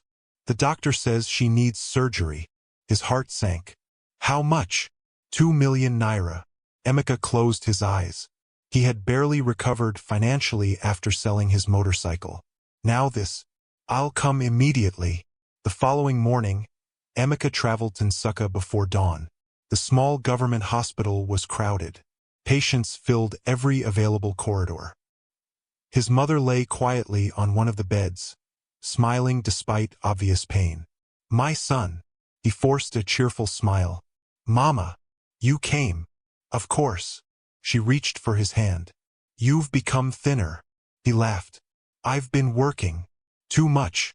He avoided answering. The doctor soon explained the situation. "She needs gallbladder surgery. The sooner, the better." "How much time do we have?" "A week." Emika nodded slowly. "I'll find the money." As he left the doctor's office, his sister followed him. "What will we do?" He looked toward their mother's ward. "We'll trust God." Although inside, he had absolutely no idea how he would raise 2 million naira. 2 days later, another hospital invoice arrived in Kayamika's room. The amount was even larger than before. Completely fake, of course. Part of the carefully planned deception. Dr. Hassan placed it on the bedside table. "This is the final stage of your treatment." She looked at the amount. 3.6 million Nigerian nairas. Then she looked at Emika. He happened to be visiting when the invoice arrived. His expression changed immediately. She noticed. "No." He looked confused. "What?" "I know what you're thinking." "I'm not thinking anything." "You are." She smiled sadly. "And whatever it is, don't." He laughed softly. "You worry too much." She reached for his hand. "Promise me." He hesitated. "I promise." But something in his eyes told her the promise wouldn't last. That weekend, Emika visited his mother again. The hospital administrator spoke bluntly. "If payment isn't made soon, we'll have to postpone surgery." His sister began crying. What if something happens to her? Emika placed a reassuring hand on her shoulder. "Nothing will happen." He looked around the crowded hospital, then quietly made another impossible decision. On Monday morning, he walked into a small electronics shop in Enugu. The owner inspected the laptop carefully. It's old. I know. I can offer 250,000. Emeka smiled weakly. It helped me through university. The man nodded sympathetically. That's the best I can do. After a brief hesitation, Emeka accepted. Next, he visited a jewelry store. From his pocket, he removed a small gold wristwatch. It had belonged to his late father. The shop owner examined it. Family heirloom? Emeka nodded. I'm afraid so. I'll give you 400,000. His fingers tightened around the watch. For a long moment he couldn't let go. His father had worn it every Sunday to church. Every family photograph featured that watch. Selling it felt like selling a piece of home. But eventually, he placed it on the counter. I'll take it. That evening, he returned to St. Catherine's Hospital. His smile looked more tired than usual. Dark circles rested beneath his eyes. Even Kayamika noticed immediately. You didn't sleep. I'm all right. You sold something again. He froze. How did you know? You always look like this afterward. He laughed softly. I suppose I'm becoming predictable. What did you sell? It doesn't matter. It matters to me. He looked away. My laptop. And... She waited. My father's watch. Her heart broke. The one you told me about? He nodded. I'm sorry. She could barely speak. You shouldn't apologize. I chose to. She stared at him in disbelief. You keep giving away pieces of your life. He smiled gently. Things can be replaced. She whispered. Not memories. For a moment, neither spoke. Then Emeka quietly changed the subject. The soup will get cold. Late that night, Kayamika couldn't sleep. Everything inside her felt heavy. She knew something Emeka didn't. She knew the hospital bills weren't real. She knew the money he kept sacrificing wasn't actually necessary. She knew his mother genuinely needed surgery while she was perfectly healthy. The guilt became unbearable. The next morning, she called Dr. Hassan and Barrister Uche into her room. I want to end this. Both men looked surprised. The experiment? She nodded. I've seen enough. Barrister Uche spoke gently. If you reveal everything now, Richard will simply claim he was confused. He'll never fully expose himself. I don't care. Dr. Hassan shook his head. You've come too far. She stood, or rather, pretended to adjust herself in the wheelchair. No. Her voice trembled. I can't keep watching Emeka destroy his own life for a lie. Silence filled the room. Finally, Barrister Uche spoke. Give it one more week. She looked at him. Just one. If nothing changes, we end everything. After a long pause, she nodded reluctantly. 1 week. No more. As the lawyer and doctor left the room, Kayamika looked out the window toward the bustling streets of Enugu. She had begun this journey believing wealth attracted the wrong people. She had been right, but she had never imagined that discovering the truth would cost someone else's peace. One man was busy replacing her with another billionaire's daughter. Another man was quietly selling everything he owned to keep her alive. The contrast could not have been clearer. For the first time, Kayamika no longer wondered whom she should marry. She already knew. The only question that remained was whether the humble cook she had come to love would ever forgive her when he finally learned that the crippled, bankrupt woman he had sacrificed everything for was actually one of the richest women in Nigeria. 1 week. That was all Barrister Uche had asked for. 7 more days before Kayamika would end the deception that had turned her life upside down. 7 more days before Richard's true character would be revealed beyond every reasonable doubt. 7 more days before Emeka discovered that the woman he had sacrificed everything for was not a helpless, bankrupt patient, but one of the wealthiest women in Nigeria. To Kayamika, those 7 days felt longer than the previous 3 months combined. Every morning she woke with the same thought. Today I should tell him. Every night she fell asleep telling herself, tomorrow. But tomorrow never came. 3 days into that final week, Emeka arrived at the hospital much later than usual. Instead of his familiar warm smile, exhaustion covered his face. His shirt was neatly ironed as always, but the cuffs were beginning to fray. His shoes had been polished so carefully that Kayamika almost didn't notice the soles were separating. He carried the usual food flask, yet somehow it looked heavier than before. "You look tired," Kayamika said softly. He smiled. "I've had a busy day." "You've been saying that every day." He shrugged. "The restaurant has more customers now." She studied him carefully. "You skipped lunch again." His smile disappeared for a brief second. "Who told you?" "Mama Ngozi." He laughed quietly. "She's becoming my second mother." "Answer me." "I wasn't hungry." She folded her arms. "That's not true." He looked away. "I wanted to save money." Those 4 words shattered what little composure she had left. She knew exactly why. Every naira he could save was going toward his mother's surgery. And somehow, he still found money to cook for her every evening. She lowered her eyes so he wouldn't see the tears gathering. That night, after Emeka left, Mama Ngozi entered the room. "You cried again." "I can't do this anymore." The elderly woman sat beside her. "You've said that every day this week." "Because it's true." Kayamika wiped her eyes. "He's sacrificing too much." Mama Ngozi remained silent. "He sold his motorcycle. He sold his laptop. He sold his father's watch. Now he's skipping meals." Her voice trembled. "And all because he believes I'm helpless." Mama Ngozi gently held her hand.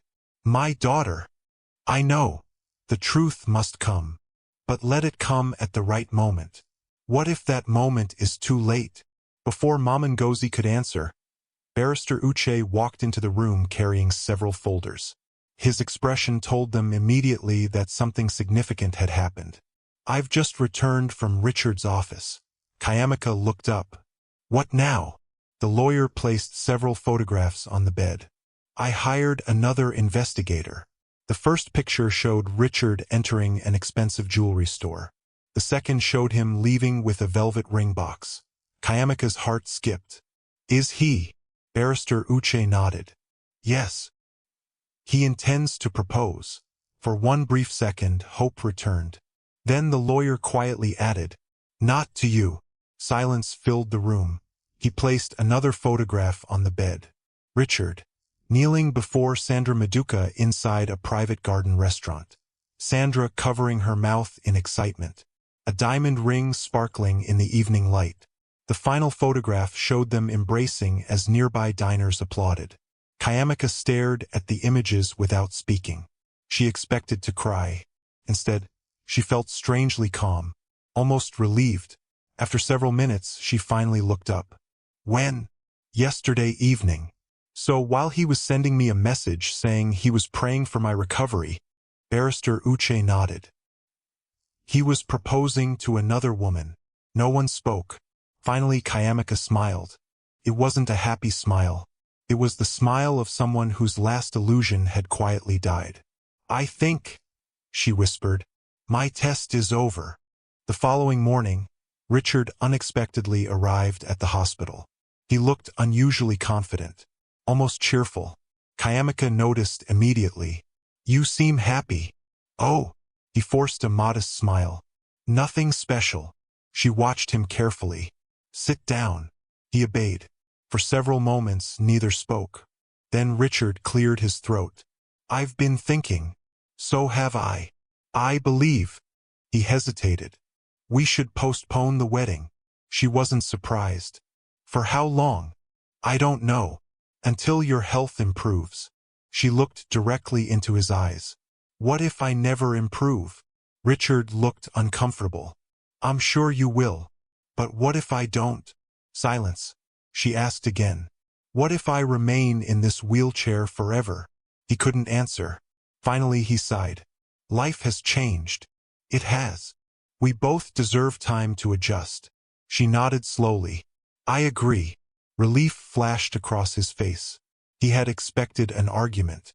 Instead, she smiled gently. "I release you." He frowned. "What?" "I release you from the engagement." His eyes widened. "You don't have to do that." "Yes, I do." He tried to appear emotional. "I'll always care about you." She almost laughed. Will you? He nodded. As a friend. She smiled sadly. I understand. Richard stood. I hope one day you'll forgive me. I already have. He looked surprised. Thank you. He walked out, believing the conversation had ended exactly as he wanted. He never realized Kayamika already knew everything. 2 days later, Barrister Uche entered the room with an excited expression. It's ready. Kayamika looked confused. What is? The press conference. Dr. Hassan joined them. We've scheduled your final medical review. Every major news station has been invited. The board of directors. The investors. Your relatives. Richard. Everyone. She slowly inhaled. So, Barrister Uche smiled. The world is about to learn the truth. Preparations began immediately. For the first time in months, Kayamika stood on her own feet inside her hospital room. Even though she had secretly practiced walking every night after the nurses left, standing openly felt strangely emotional. She took several careful steps across the room. Mama Ngozi burst into tears. My daughter! Kayamika hugged her tightly. I've missed this. So have I. For several long moments they simply embraced. No wheelchair. No performance. No pretending. Only relief. Meanwhile, another problem emerged. Emeka had disappeared. He hadn't visited for 2 consecutive evenings. At first Kayamika assumed he was working overtime. Then Mama Ngozi received troubling news from one of the mansion staff. He resigned. Kayamika froze. What? He submitted his resignation yesterday. Why? No one knows. Her heart began racing. Find him. We've tried. No one has seen him. Barrister Uche quickly made several phone calls. Within an hour, investigators began searching across Enugu. No sign. It was as though Emeka had vanished. The truth, however, was much simpler. Emeka sat quietly outside the government hospital in Nsukka. His mother's surgery had finally been scheduled. After months of struggling, borrowing, and selling almost everything he owned, he had managed to gather enough money. His sister joined him on the bench. You look worried. He smiled. I'm just tired. You've been taking care of everyone. Not everyone. She looked at him curiously. The lady in Enugu. His expression softened. I hope she's getting better. His sister smiled knowingly. You love her. He laughed awkwardly. Don't be ridiculous. You do. I don't. You talk about her every day. He looked away. She's engaged. Were. He frowned. What do you mean? I heard from one of your friends. They called off the wedding. His heart skipped unexpectedly. He quickly pushed the thought aside. It doesn't matter. Why not? Because. He looked toward the hospital building. She deserves someone better than a struggling cook. Back in Enugu, luxury vehicles began arriving outside St. Catherine's Specialist Hospital. Satellite television vans parked along the roadside. Journalists adjusted cameras. Microphones displayed the logos of major television stations. Employees from Okoye Holdings gathered inside the conference hall. Board members filled the front rows. Business executives whispered among themselves. Richard arrived wearing an expensive charcoal suit. Sandra accompanied him, elegantly dressed in a cream designer gown. Neither noticed the curious glances from reporters. Everyone assumed they had come to support Kayamika. Barrister Uche stepped onto the stage.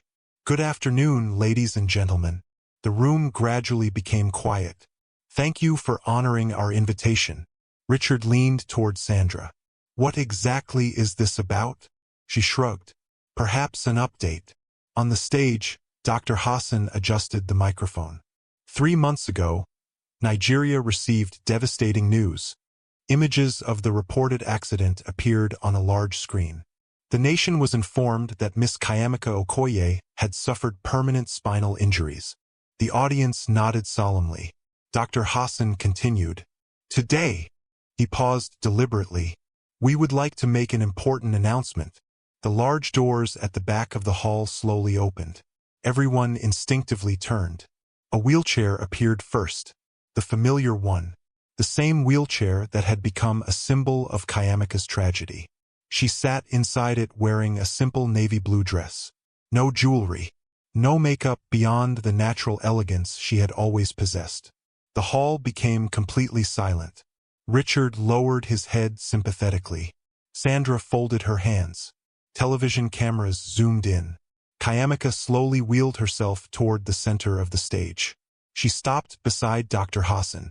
For several seconds, nothing happened. Then she looked directly into the crowd. Her eyes found Richard. He smiled politely. She then looked toward the journalists, toward the executives, toward her relatives. Finally, without saying a single word, she placed both hands on the armrests, pushed herself upward, and stood. A collective gasp exploded through the hall. Several reporters nearly dropped their cameras.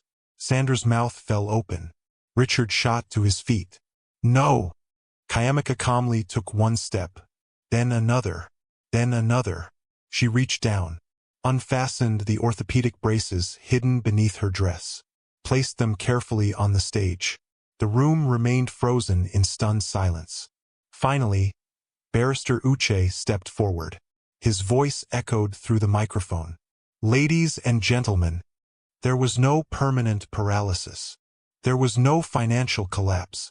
There was no helpless billionaire abandoned by circumstance. He paused. There was only a woman searching for the truth. The hall erupted into shocked whispers. Television cameras flashed endlessly. Richard stood motionless, his face completely drained of color. His carefully constructed world had just collapsed before the entire nation. And the greatest revelation was only beginning. The conference hall erupted into complete chaos. For several long seconds after Kayamika stood from the wheelchair, no one moved. No one spoke. It was as if the entire room had forgotten how to breathe. Then the whispers began. My God! She can walk. It was all an act? I don't understand. Television cameras flashed nonstop. Journalists shouted questions from every direction. Microphones stretched toward the stage. The executives of Okoye Holdings stared at one another in disbelief. Some smiled with relief. Others simply shook their heads, unable to process what they had witnessed. Richard remained frozen where he stood. His face had lost every trace of color. Sandra slowly stepped away from him, confusion written across her face. What is happening? She whispered. Richard couldn't answer. He barely heard her. His eyes remained fixed on Kayamika, the woman he had abandoned, the woman he believed had lost everything, the woman who had just stood before the entire nation. Barrister Uche raised his hand, asking for silence. Ladies and gentlemen, please. The room gradually quieted. He adjusted the microphone. 3 months ago, Miss Kayamika Okoye made a decision that many advised against. He glanced toward Kayamika before continuing. She wanted to know whether the people around her truly loved her, or simply loved her wealth. Murmurs spread across the audience. This was never intended as entertainment. It was never intended to deceive the public permanently. It was a deeply personal decision. He paused. A decision born from fear. Another reporter raised a hand. So the accident never happened? The vehicle accident was staged under controlled conditions. The medical records released to the public were part of the planned deception. Another journalist stood. What about the frozen accounts? Barrister Uche nodded. Also part of the plan. The company continued operating normally throughout. Gasps echoed again. Richard slowly sank back into his chair. Every excuse he had made, every lie he had told, every selfish decision, suddenly became impossible to defend. Kayamika stepped forward and accepted the microphone. Her voice remained calm despite the emotions swirling inside her. I owe Nigeria an apology. The hall became silent once more. I know many people prayed for me. I know churches gathered. I know families wished me well. She lowered her head respectfully. For that deception, I am sincerely sorry. She looked back up. But there is another truth. She took a slow breath. For years, I wondered whether people loved Kayamika, or loved the billionaire. My parents spent their lives teaching me that character matters more than money. I wanted to believe they were right. She glanced briefly toward Richard. Now I know they were. Silence. Painful silence. A reporter suddenly stood. Miss Okoye. She nodded. Did your fiancé know about the experiment? No. Did he pass your test? The room seemed to hold its breath. Even Richard looked up hopefully. Perhaps she would spare him. Instead, Kayamika answered with quiet dignity. I believe his actions speak for themselves. She said nothing more. She didn't need to. Every camera in the room immediately turned toward Richard. The reporters recognized the story instantly. The abandoned billionaire. The fiancé who walked away. The truth had become obvious. Unable to endure the attention any longer, Richard suddenly stood. Kayamika! His voice trembled. She looked at him calmly. He swallowed hard. I'm sorry. The apology echoed through the silent hall. I made mistakes. I was confused. I didn't know how to handle everything. He walked slowly toward the stage. Sandra watched in disbelief. So this was all a misunderstanding. He looked directly into Kayamika's eyes. I still love you. Several reporters exchanged skeptical glances. Kayamika remained silent. Richard continued desperately. I thought I was losing you. I was overwhelmed. I never stopped caring. She looked at him for a long moment, then asked one simple question. When? The word caught him off guard. When? What? When exactly did you stop caring? The room became completely silent. She continued gently. Was it when my hospital bills arrived? Was it when my accounts were supposedly frozen? Was it when you stopped visiting? Or, she paused, was it when you proposed to Sandra? A collective gasp swept through the audience. Sandra's eyes widened. She slowly turned toward Richard. You proposed to me while she was still your fiancé? Richard looked horrified. It's not like that. Sandra took a step backward. You told me the relationship was over. You lied to me too? Her voice broke with disappointment. She removed the diamond engagement ring from her finger. The tiny sound it made as she placed it on a nearby table seemed louder than any shout. I don't build my future on another woman's heartbreak. Without another word, Sandra walked out of the conference hall. Richard called after her. Sandra! She never looked back. The room remained silent. Richard slowly turned back toward Kayamika. I can explain. She smiled sadly. No. You can justify, but you cannot explain. He lowered his head. I was afraid. So was I. I thought everything was gone. I thought we would lose everything. Kayamika nodded. Exactly. She stepped closer. You thought we had lost everything. But the moment you believed I had nothing left to offer, you began searching for someone who did. Richard couldn't deny it. Every word was true. Mrs. Beatrice Ease suddenly stood from the audience. My daughter! The affectionate term sounded strangely forced. We made a terrible mistake. Kayamika looked at her politely. You certainly did. We've regretted it every day. Barrister Uche quietly raised an eyebrow. He knew that wasn't true. Only yesterday, Mrs. Ease had been telling friends the engagement was the best mistake Richard had ever corrected. Now, everything had changed. The billionaire had returned. Her fortune remained untouched. Suddenly everyone remembered how much they loved her. Kayamika recognized it immediately. Nothing had changed, except the money. One after another, distant relatives approached. A cousin she hadn't heard from in months. An uncle who had ignored every phone call. Family friends who had disappeared after the accident. Each offered apologies. Each blamed confusion. Each claimed they had wanted to visit more often. Kayamika listened quietly, then smiled politely. Thank you. No anger, no shouting, no revenge. Simply, distance. She had finally learned who belonged in her life, and who didn't. After nearly an hour of questions, the press conference finally ended. Journalists rushed outside to broadcast breaking news. Television stations interrupted programming again. This time, the headlines were very different. Billionaire's shocking test exposes greed. Engagement ends after secret experiment. Kayamika Okoye reveals the truth.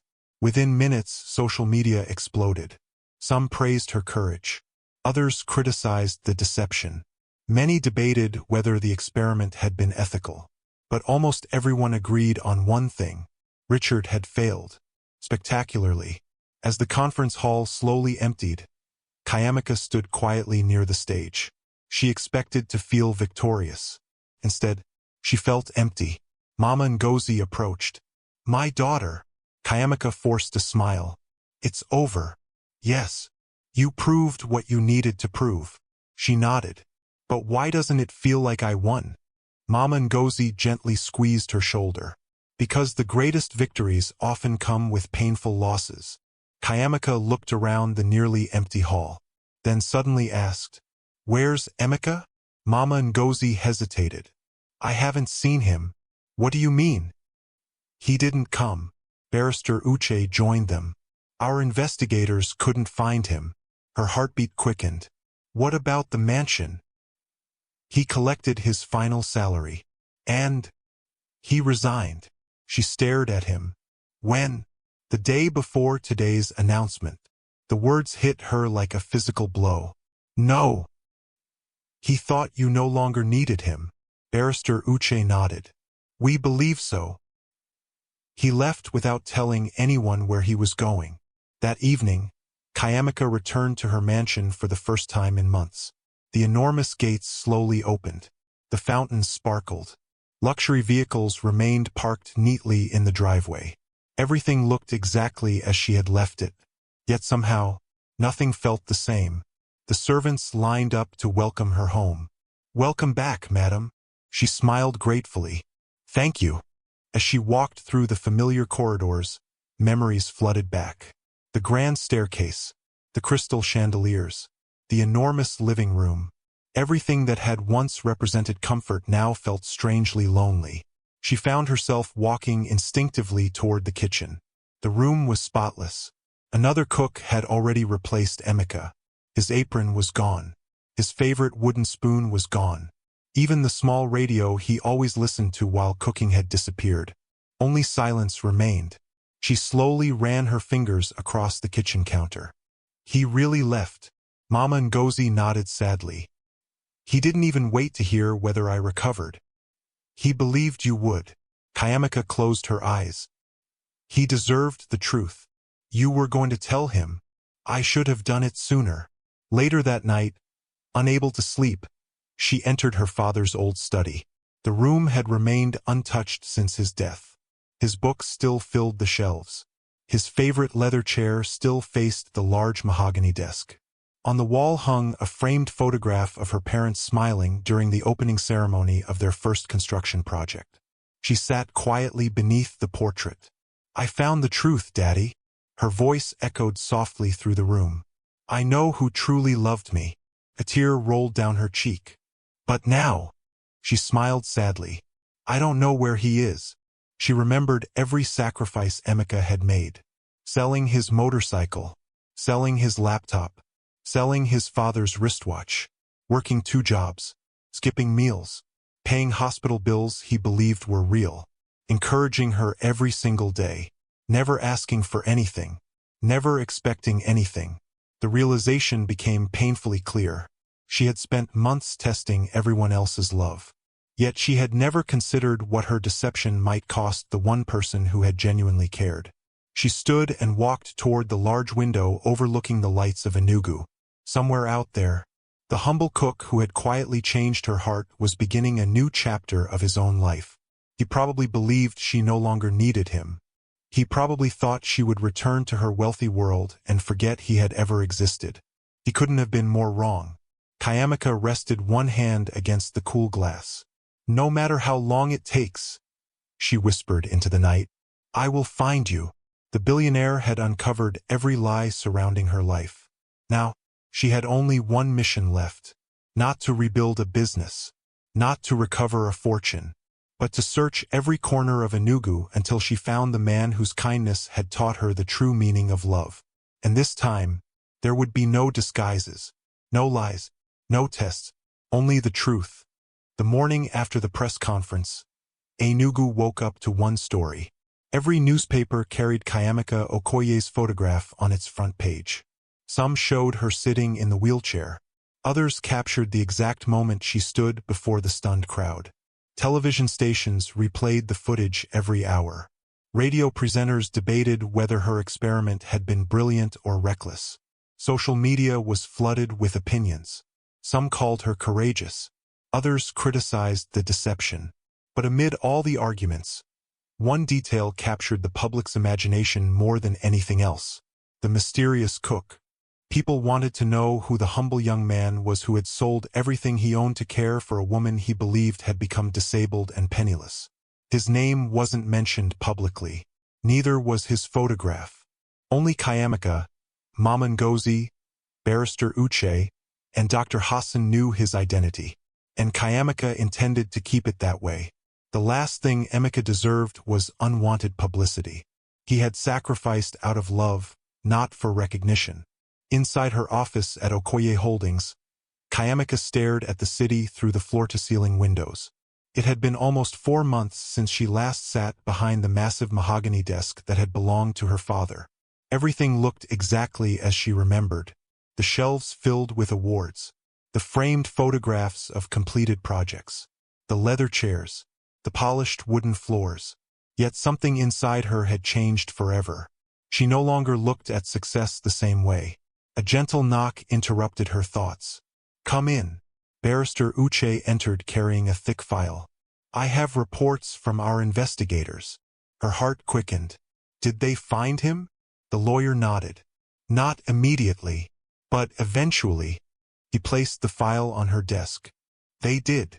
She opened it with trembling hands. The first page contained Emeka's resignation letter. It was handwritten, simple, respectful.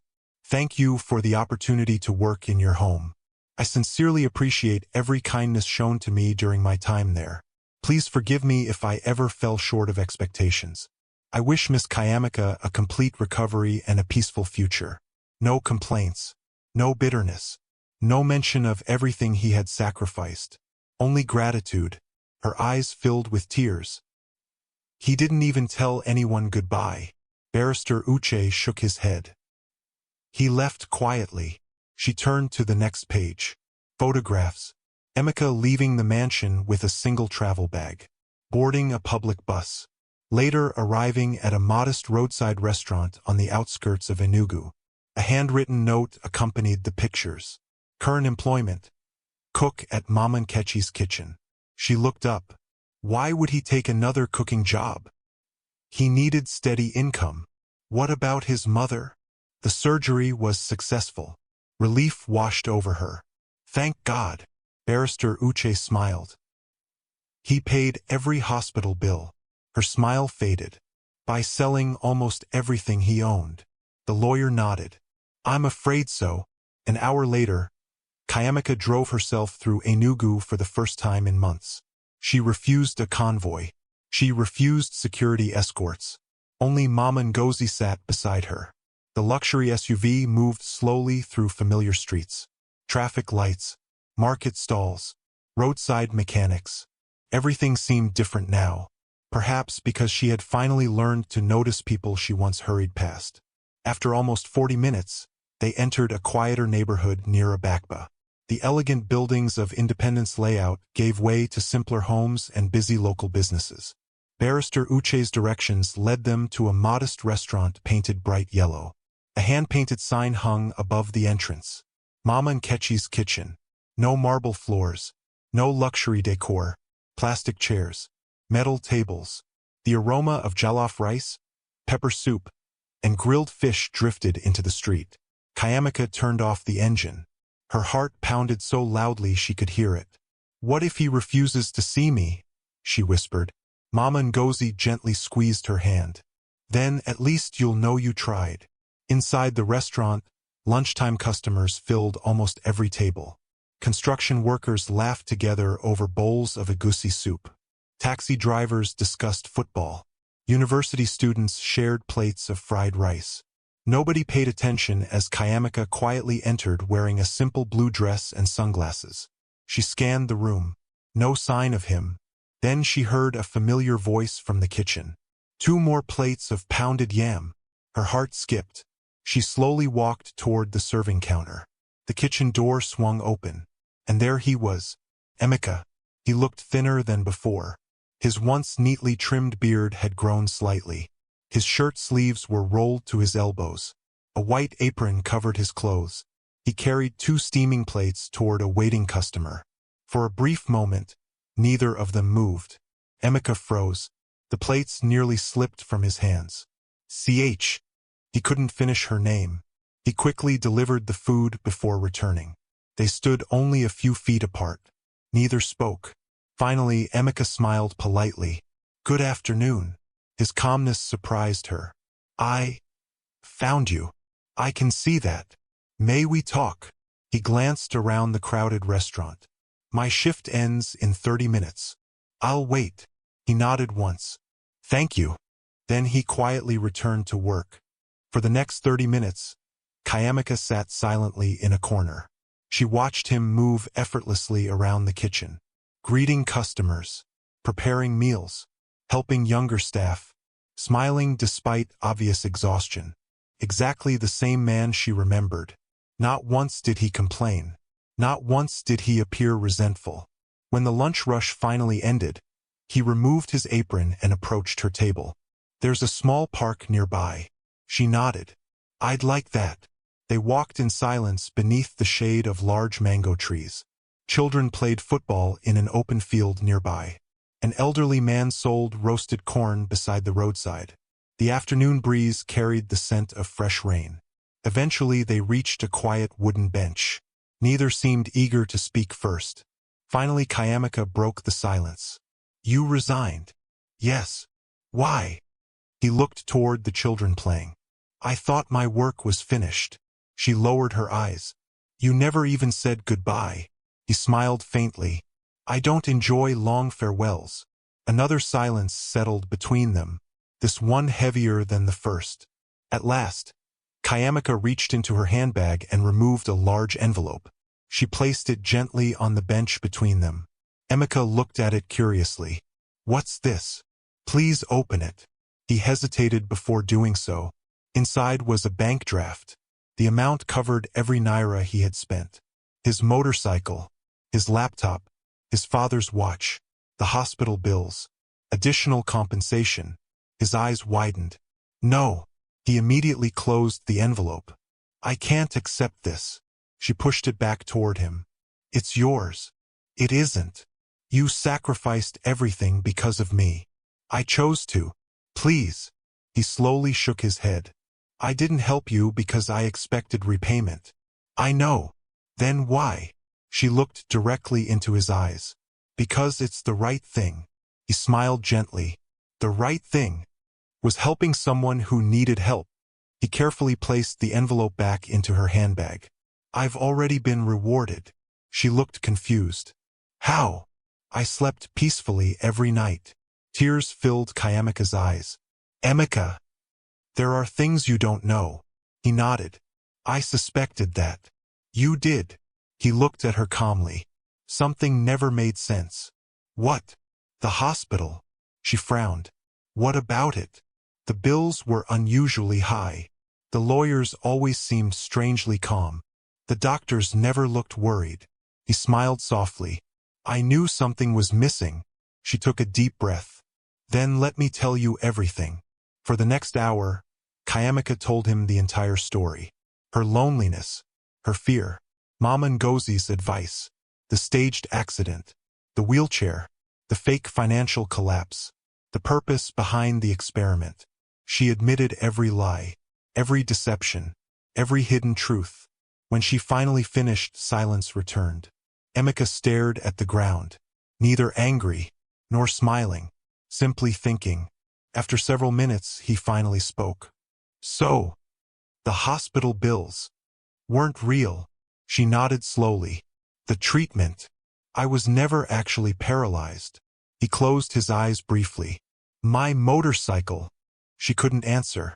My father's watch. Tears rolled down her cheeks. I'm so sorry. He stood and walked several steps away. She remained seated, giving him space. The breeze rustled the trees above them. Children laughed in the distance. Life continued as though nothing extraordinary had happened.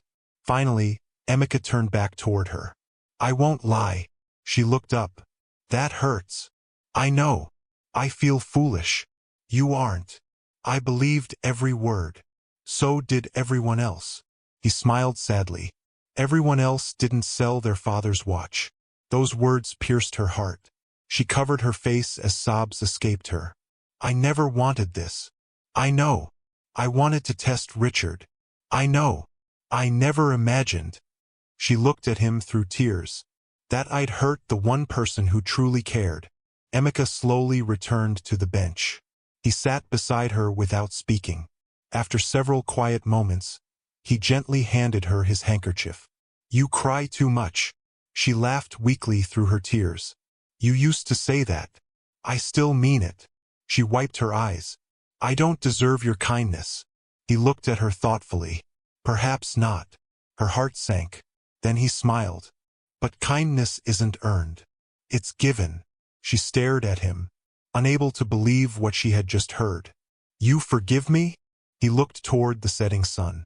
Forgiveness doesn't erase pain. It simply refuses to let pain control tomorrow. Fresh tears filled her eyes. You really are extraordinary. He laughed. No, I'm just tired of carrying anger. As the evening sky turned shades of orange and gold, they slowly began walking back toward the restaurant. Before reaching the entrance, Kayamika stopped. There is one more thing. He looked at her. The board of Okoye Holdings wants to honor you. He immediately shook his head. No, they want to reimburse. No, they want to offer you a position. He smiled politely. I appreciate it. But no. She looked surprised. Why? He glanced back toward the small restaurant. Those people gave me work when I needed it. I won't abandon them simply because something better appeared. She smiled. Even now, nothing about him had changed. Not his loyalty. Not his humility. Not his heart. She realized that was exactly why she had fallen in love with him. As she prepared to leave, she hesitated. May I visit again? He smiled warmly. I'd like that. For the first time since the deception began, Kayamika drove home with something she hadn't felt in months. Not relief. Not victory. Hope. The truth had finally been spoken. The lies had finally ended. And although forgiveness had not erased every wound, it had opened a door that both of them thought had closed forever. Neither of them realized that their greatest chapter together had yet to begin. 6 months later, the city of Enugu looked more vibrant than ever. Morning sunlight reflected beautifully against the glass walls of Okoye Holdings, while traffic flowed steadily through Independence Layout. Billboards that once advertised luxury estates now shared space with a new message that had become impossible to ignore. Kindness is the greatest wealth. Below the words was the smiling face of Kayamika Okoye, not dressed in an expensive designer gown, not standing beside one of her luxury developments. Instead, she wore a simple white blouse, smiling beside a group of children in wheelchairs. Her experience had changed her forever, and everyone could see it. The months following her public revelation had transformed both her company and her heart. Instead of returning immediately to business as usual, Kayamika traveled quietly across Enugu State. She visited rehabilitation centers, government hospitals, orphanages, villages that lacked accessible roads. She spoke with people living with disabilities, parents struggling to care for disabled children, young graduates unable to find employment because buildings weren't accessible. She listened far more than she spoke. Every conversation reminded her of the months she had spent in that wheelchair. For the first time, disability was no longer a charity project on paper. It had become deeply personal. At the next board meeting, she made an announcement that surprised every executive. I've reviewed next year's budget. The directors opened their financial reports. Our projected profit is excellent. She smiled. Which is exactly why we're changing our priorities. The room became quiet. I want 20% of this year's profit dedicated to community development. Several directors looked at one another in surprise. She continued, we're establishing the Kayamika Okoye Foundation for Inclusive Living. The large screen behind her displayed architectural drawings.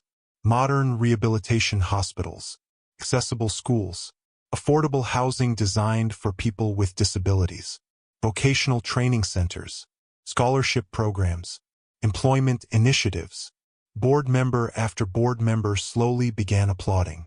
Barrister Uche smiled proudly. The young girl who had inherited her parents' company had finally become the leader they always dreamed she would be. Despite her busy schedule, there was one place Kayamika visited every Saturday afternoon. Mama Nkechi's kitchen. The first few visits attracted curious stares. Customers whispered among themselves. Some couldn't believe one of Nigeria's richest women was eating in such a modest restaurant. But after several weeks, the excitement faded. People grew accustomed to seeing her there. Sometimes she arrived alone, sometimes with Mama Ngozi. Occasionally, Barrister Uche joined them. Yet she always ordered from the same person, Emeka. At first, their conversations remained polite, comfortable, careful. The wounds caused by her deception had not disappeared overnight. Trust needed time. Fortunately, neither of them was in a hurry. One Saturday afternoon, Kayamika noticed something unusual. The restaurant owner, Mama Nkechi, looked worried. After Emeka stepped into the kitchen, Kayamika quietly approached her. Is everything all right? The older woman forced a smile. We'll manage. What happened?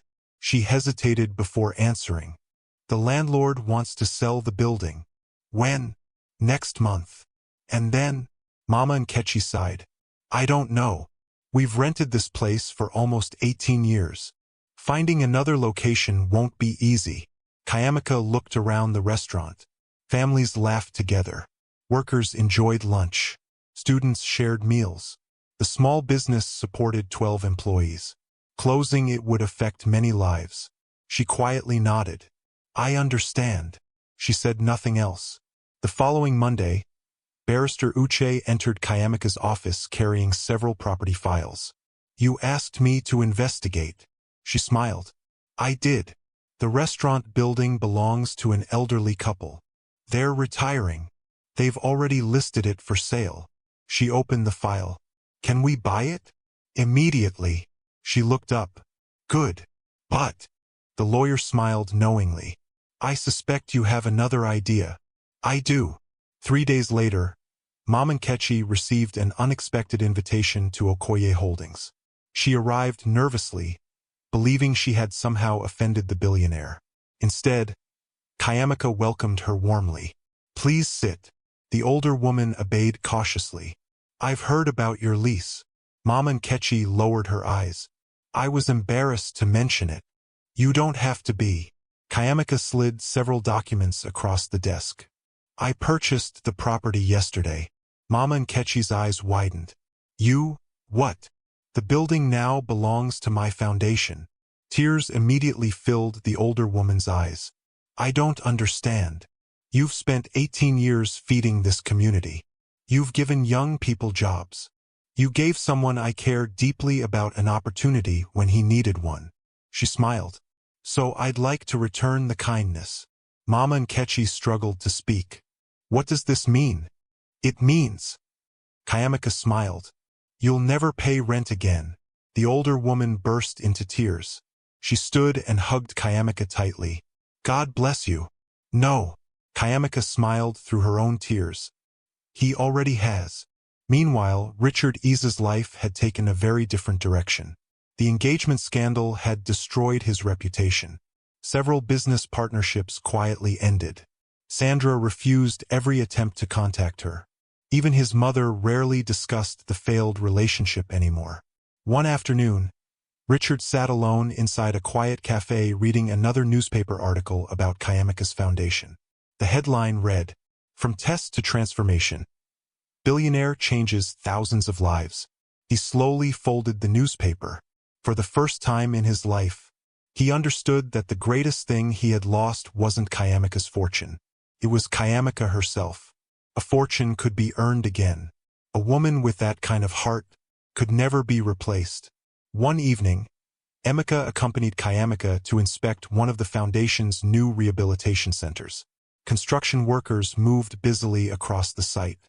Wheelchair ramps replaced staircases. Wide hallways connected every room.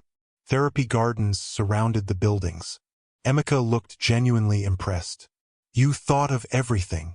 She smiled. "No, I remembered everything." He looked at her curiously. "The hospital." She nodded. "I promised myself no one should struggle simply because buildings weren't designed for them." They continued walking quietly. Eventually, they reached a large maple tree planted near the entrance. A wooden bench rested beneath it. Kayamika sat down. So, she smiled. "We've become friends again." "I'd like to think so." She took a deep breath. "I don't want to be only friends." Emika looked at her. For several moments, neither spoke. Finally, he sighed softly. "I was wondering when you'd say that." She laughed nervously. "You knew." "I had my suspicions." He smiled warmly. "But I wanted you to be certain." "I am." She looked directly into his eyes. "I've met wealthy men, powerful men, influential men, but none of them ever made me feel as safe as you did." His expression softened. "I loved you long before I knew you owned anything." Fresh tears appeared in her eyes. "I know." He reached gently for her hand. "I won't pretend your deception didn't hurt." "It did." She nodded. "I know. But every time I tried holding on to that pain." He smiled. "I remembered the woman who cried because she thought I'd sold too much." He squeezed her hand gently. "That woman was real. So I decided to love her." She couldn't stop the tears. "I love you, Emika." The words came naturally, without hesitation, without fear. He smiled. "I've loved you for a very long time." 2 months later, Enugu hosted the largest charity gala in the history of Okoye Holdings. Business leaders from across Nigeria attended. Traditional rulers, governors, religious leaders, employees, construction workers, hospital staff, even patients from the rehabilitation centers were invited. The evening celebrated the official launch of the Kayamika Okoye Foundation. As guests settled into their seats, Kayamika stepped onto the stage. The applause lasted nearly a minute. When the room finally became quiet, she smiled. "Good evening. Tonight isn't about celebrating success. It's about celebrating kindness." Large screens displayed photographs from the previous months. Children receiving wheelchairs, new rehabilitation centers, scholarship recipients, accessible classrooms, smiling families. She continued, "People often ask what inspired this foundation." She paused. "My answer is always the same. One ordinary man." The cameras immediately searched the audience. Emika looked genuinely surprised. Kayamika smiled toward him. "There was a time when I believed love was measured by expensive gifts, luxury, status." She shook her head. "I was wrong. Love is measured by sacrifice." She looked directly at Emika. "By showing up when everyone else walks away." The room became silent. "By giving without expecting repayment." She reached into her pocket. Everyone watched curiously. Instead of another speech, she slowly removed a small velvet ring box. The audience gasped. Emika's eyes widened. She stepped down from the stage, walked directly toward him. Then, before thousands of stunned guests, she knelt on one knee. Laughter and applause mixed with astonished whispers throughout the ballroom. Emika quickly stood. "Please." He looked embarrassed. "You shouldn't kneel." She smiled. "I spent months pretending I couldn't stand. I think I can kneel for the man who taught me how to stand again." Tears filled countless eyes throughout the room. She opened the ring box. "Emika Obi, you loved me when you believed I had nothing. You believed my life still had value when I no longer believed it myself. You sacrificed your comfort, Your possessions. Your peace. Without asking for anything. She smiled through tears. You once told me kindness isn't earned. It's given. Today, I want to give you my heart. She took a deep breath. Will you marry me? The ballroom became completely silent. Emeka looked around the room, then back at Kayamika. He gently helped her to her feet. You've already tested me once. The guests laughed softly. I think it's only fair. He reached into his pocket. That I answer carefully. He looked into her eyes. The same eyes that had once looked at him from a hospital bed. The same eyes that now shone with hope. Finally, he smiled. My answer. He paused just long enough for everyone to hold their breath. Is yes. Thunderous applause erupted throughout the ballroom. Some guests stood. Others wiped away tears. Mama Ngozi cried openly. Barrister Uche removed his glasses to wipe his eyes. Even hardened businessmen applauded with genuine emotion. Months later, beneath a clear Enugu sky, Kayamika and Emeka were married in a beautiful ceremony held in the gardens of the first rehabilitation center built by the foundation. There were no extravagant displays of wealth. No unnecessary luxury.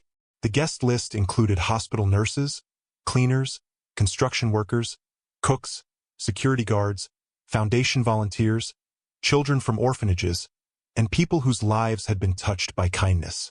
As they exchanged vows, Kayamika looked into Emeka's eyes and smiled. I spent years building houses, but you built a home in my heart. Emeka smiled back. I thought I was saving you. He gently took her hands. It turns out, you saved me too. As applause echoed beneath the evening sky, Kayamika glanced toward the rehabilitation center standing proudly in the distance. Her parents had left her an empire.